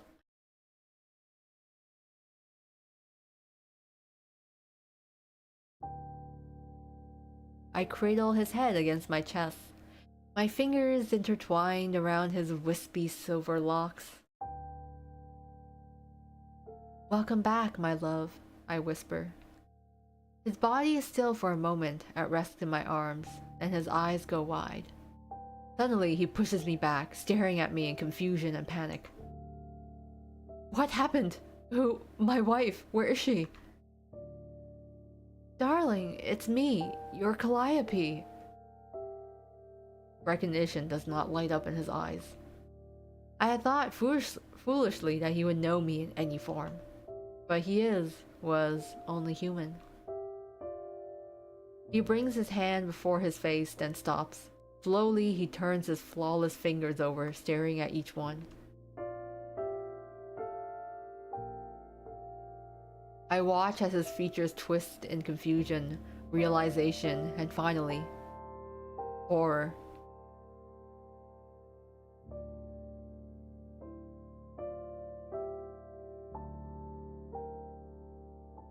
I guess that's why we only saw one of his eyes in the beginning. He like covered the other eye.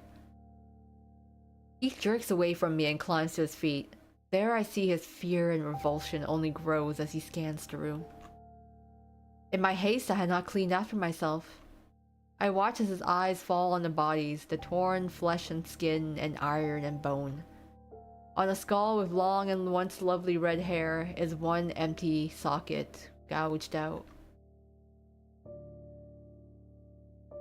Then he screams and screams and buries his face in his beautiful hands and screams again. What are you? What have you done?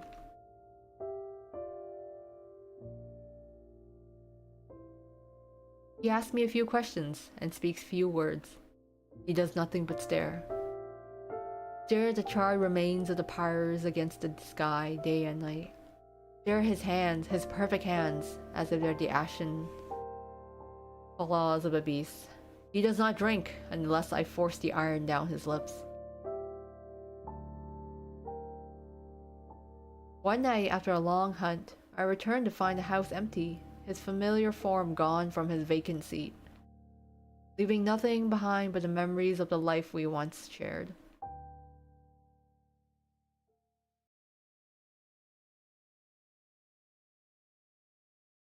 "300 years ago."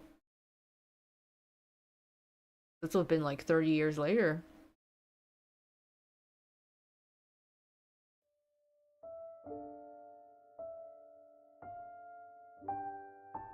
It was 30 years before I saw him again. He cut his beautiful silver hair short, haphazardly, strands of it falling over his bandaged eye. He wore a shirt of iron rings beneath a muddy jerkin, the emblem of some lord emblazoned on it, faded and scratched from battle. On his forearms he wore hard leather vambraces, over his hands rough worn gloves. Oh, if I had been sated then, I would have wept.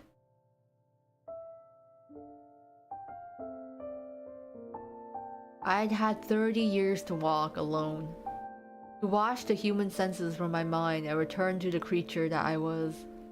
Cold, unchanging, unfeeling. I had traveled south in search of my child. I wondered if you had done the same. I would not give him the cruel fate I granted you. I only wanted to gaze at him from a distance, wish him well, see how he'd grown. The families fleeing plagues and pestilence is a story too common in these lands where the mist once fell. Nobody could recall a widow carrying a red-haired boy. My poor sweet darling was always so fragile, so frail. The journey would have been difficult for him, even without the threat of sickness. Oh, if only.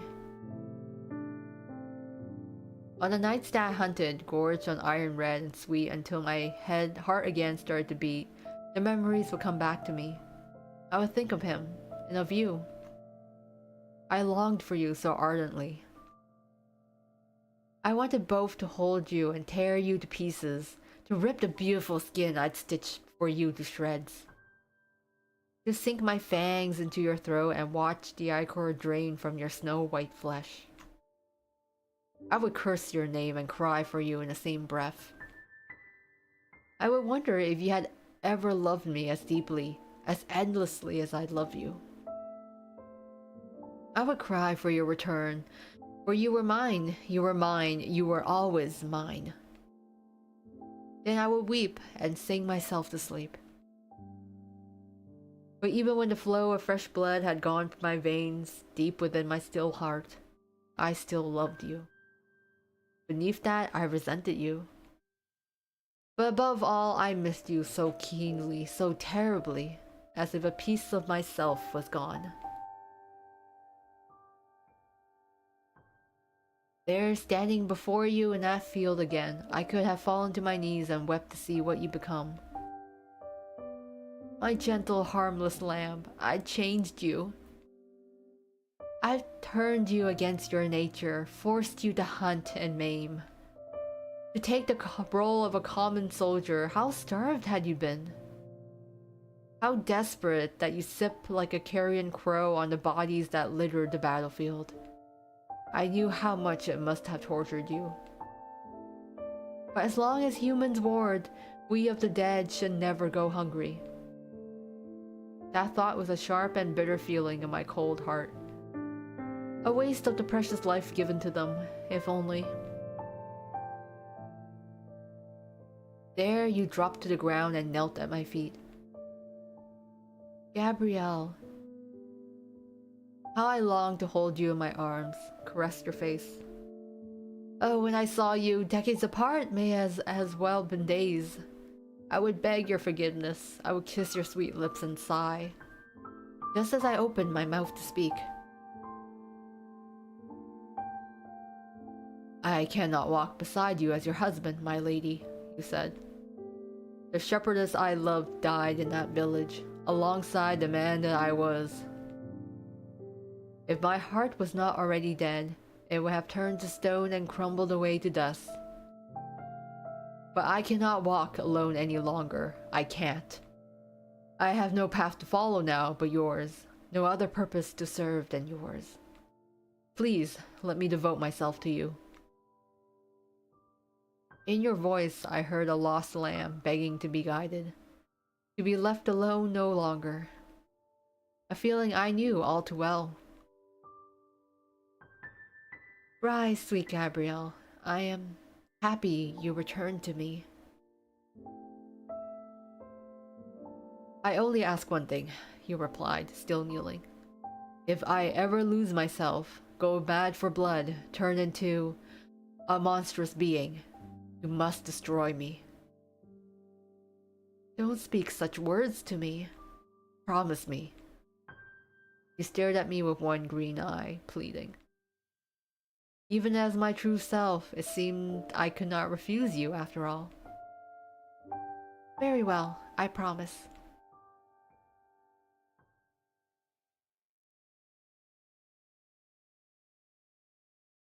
Winter present. Oh man. I knew they had some sort of history together, some sort of beef, but that was... Yeah, that is a lot of history between them. Oh my god.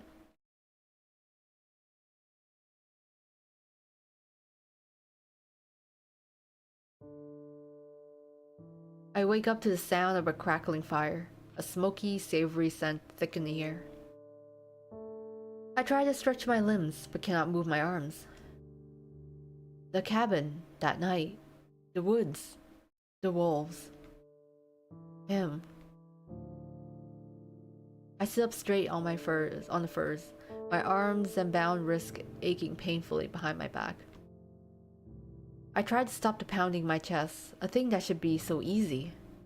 But not when I am half alive in unfamiliar skin. Not when I'm weak, iron added, filled with the lingering, crushing weight of 1,000 useless memories. At the other side of the room, he sits on the stool, tending to a large pot over the fire. Steam wafts from it, carrying the scent of boiling roots and herbs, bones and meat. Dry, bloodless meat. I try to calm my nerves. I have to try to remember what I came here to do. To stop a monster from harming any more innocent souls. And if that monster should be the night I made a vow to so long ago, to keep that promise. I try to shake off the traces of half-painted, worthless dreams that cloud my resolve, but their shadows linger in my heart. Perhaps because he changed from the night before. Now the faintest trace of color paints his cheeks. His pale brow no longer looks so cold, the iron flowing slow, sluggish beneath his skin, as he spoons up broth into a small bowl and sets it on the table before me. Whatever creature gave its life for this meal, sated him as well. You must be starving in that form, he states plainly. My stomach does rumble at the scent, but I ignore it. I stare at the bowl, then at him.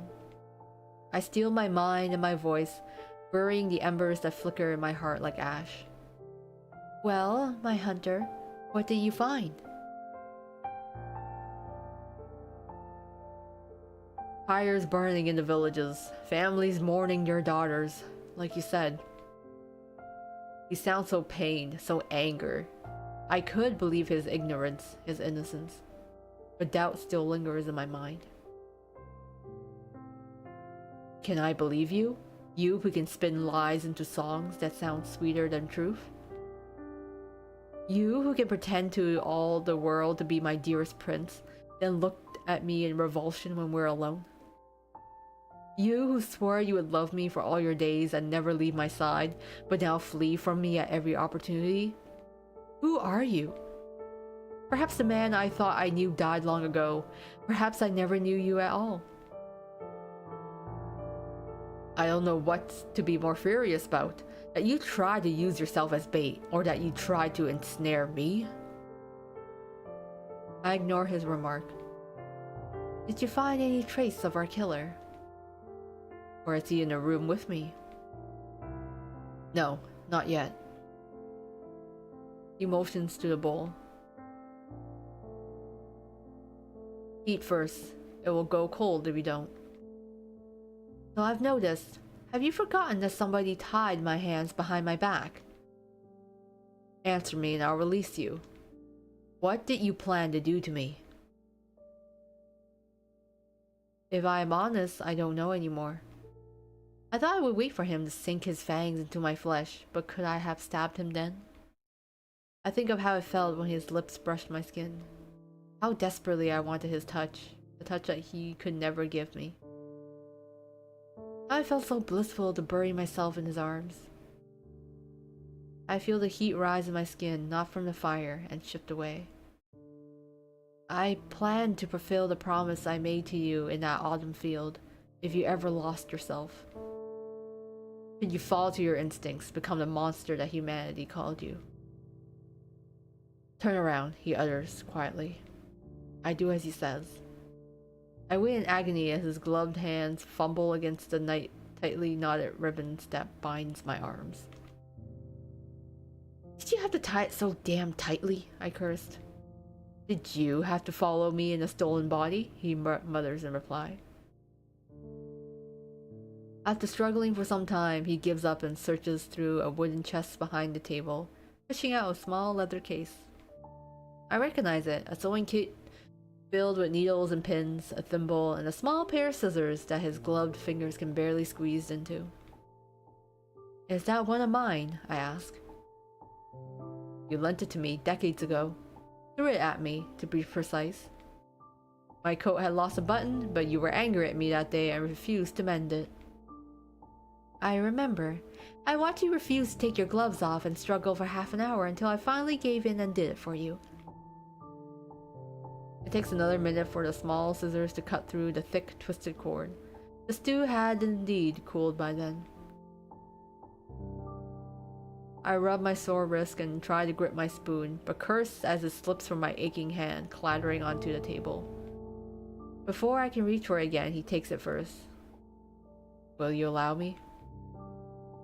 I can sense the unspoken words on his tongue. I know what he means to say. I'm sorry. I guess we should let him help. That we don't have to be so difficult. I wait as he scoops the broth onto the spoon and gingerly extends it to me. I lean forward, biting down on it tentatively, and swallow. It's simple but savory, far better than a meal thrown together in the wild has any right to be. Perhaps it's only the excitement of that long-forgotten sense returning to me. Taste. A taste that brings me back to a small house in the countryside, rain pattering outside the windows. A song sweeter than a lyre's notes on his lips, the babe in my lap giggling as he plays with my hair. I swallow the memory as I bite down on the spoon. It tastes just like how you used to make it.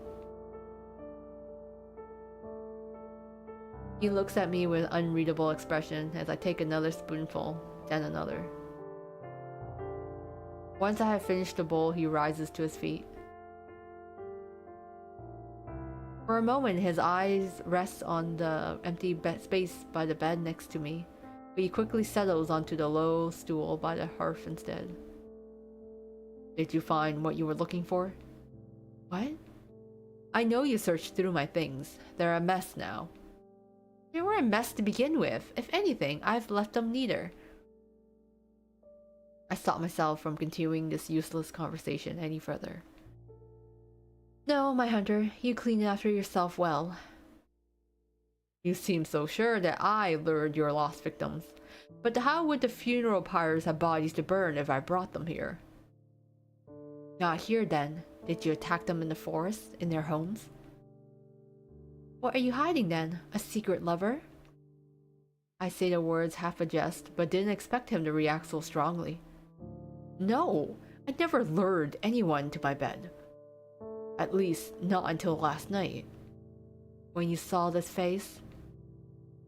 When I knew it was you wearing it. Spirits, is it a crime now to seduce my own wife?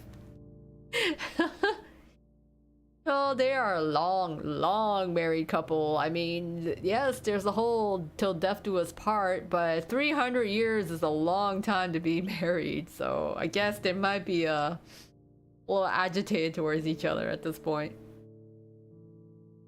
I look down at my hands. Why did that sentence make my skin feel so warm? But I wouldn't have taken it that far, not with that body. Of course you wouldn't. You never touch me at all. Not since you slipped another ring on my finger did you hold my hands once without those damn gloves.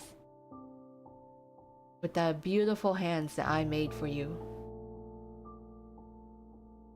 You're in another woman's skin, Celine, if I wanted to. What is it that you want, Gabrielle? Your pretty little shepherdess is never coming back.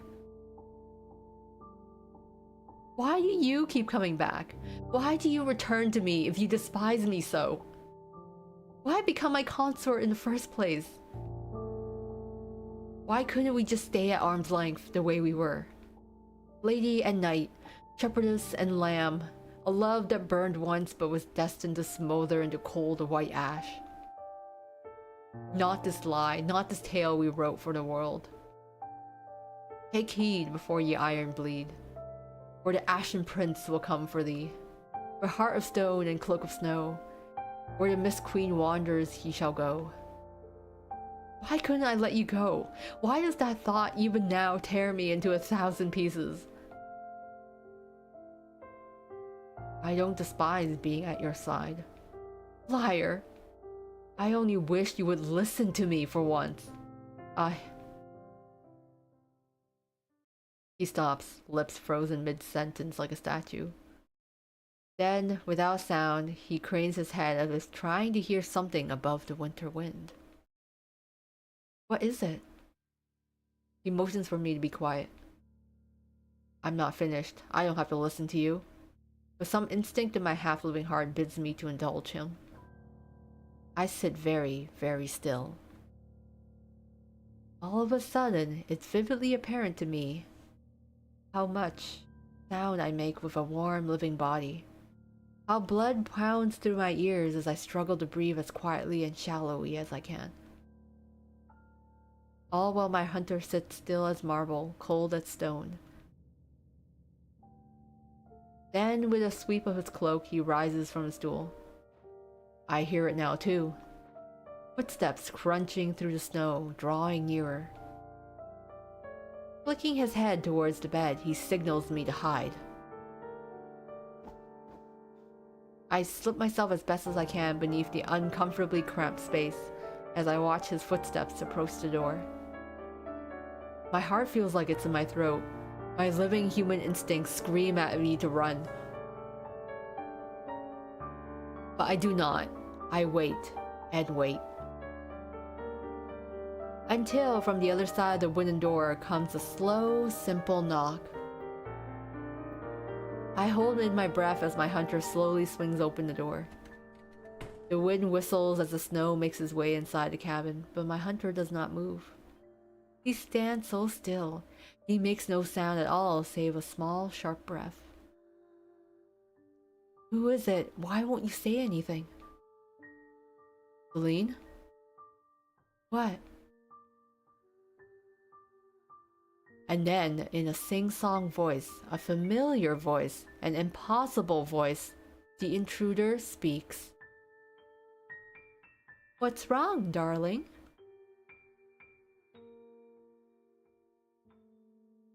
Are you so surprised to see me, my sweet Edmyon? Won't you invite me inside? What? Are there two of us?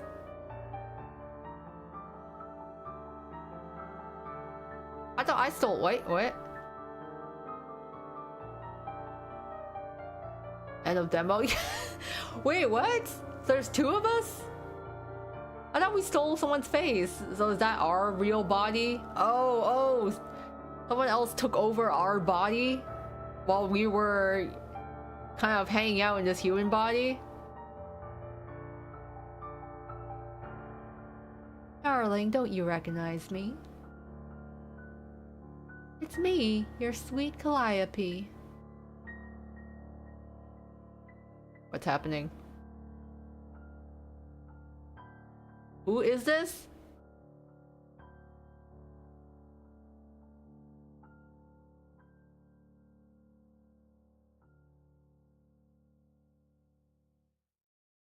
Oh, right, okay.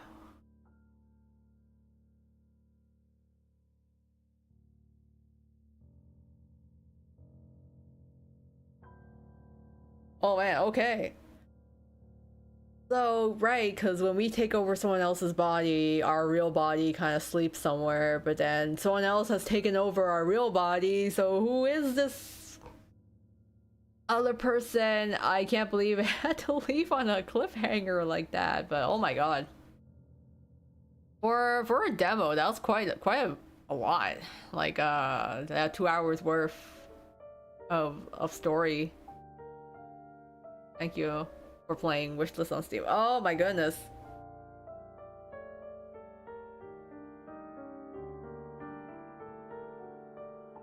Oh, now I'm curious. What is the trying to piece it all together. So left on that cliffhanger, we don't know who that other woman is that's in our body. We have a very, very long history with Gabrielle, and it seems like they got a lot of stuff they need to work through. So yeah, they gotta work through a lot of whatever happened between them in the past basically 300 years. But yeah, it was very, very robust for a demo, and I don't think there's been any recent updates to this game, but I hope the creator will come back to like finish it, because overall pretty intense in the sense that like I was very invested in this visual novel overall. So super invested in what was going on. There was a lot of heavy stuff that happened, but it was the whole backstory between, like, let's say, like Calliope and the guy. What am I blanking on his name now? I think his name's not Gabrielle. Yes, between Calliope and Gabrielle, and it felt very, very much like a tragic romance. Like I was invested in their story, and I felt that angst of like reading the whole thing between them. So got a little teary-eyed while reading through the whole backstory, but that was pretty wild. I really enjoyed it though. It kind of reminded me a bit of House of Fata Morgana, which is probably one of my favorite visual novels of all time. But that one also has very heavy tragedy and story in it, but it really got me invested, and I definitely hope that this game will will get continued to be worked on, because I want to know what happens next, and I want things to be resolved between Gabrielle and Celine. But yeah, I really enjoyed the writing. It did really capture and the music as well. It was also very good in the art. So everything kind of just played well with each other. And I think the thing I liked the most was actually the main character, like the heroine, if you can call her that. Because, you know, she's the Mist Queen. She's been a vampire for centuries. She's a very, very flawed protagonist. Where, you know, she experiences jealousy, pettiness, and, you know, maybe misaligned good deeds. That kind of ends up with the current situation with Gabrielle. But I kind of like that. The fact that, you know, she has this guilt of being who she is while in someone else's body. But then she's also, you know, pretty possessive, absolutely in love with Gabrielle, but wants to, like, basically have him all to herself in a sort of selfishness, which I don't really see that often in like a visual novel with like a female protagonist. So it was quite refreshing. I liked it. But yeah, that was Snow White Ashes. So if you guys are interested in this game, you check out the link in the description there, where you can kind of be linked to the itch.io site and follow the creator. They're working on another, like, different visual novel right now, so hopefully maybe once they finish that, they'll come back with Snow White Ashes, because yeah, I was not anticipating. I wasn't quite sure what to expect in terms of, like, I'm like, okay, so I figured that Gabrielle would be a vampire, but then I was like, oh, okay, but then the MC is also a vampire, and it's like everyone's playing several roles, like Gabrielle's Snow White, but the same, because he's gentle, he's kind like Snow White, but he's also the huntsman. But then the main character is like the evil queen, but then she's also Snow White in a sense. So everyone's kind of got mixed roles, but I liked it. I kind of like where they went with that. But yeah, I think that is it for the time being. I greatly enjoyed it. That was a lot of reading to do for tonight, but it was still really fun. It had me in a chokehold. I was extremely invested in the story there. Made me super emotional. So great work. It's all I can say. But in any case, that is it for tonight. So thank you all for joining me on this journey here. Like basically going through a novel in a sense. And I will see you guys in the next stream or video. Leave a like or comment, and yeah, you can subscribe to get notified of my future streams and other videos that will come up. So until next time, everyone, this is Koemio clocking out, and I hope you all have a very good night. Bye bye.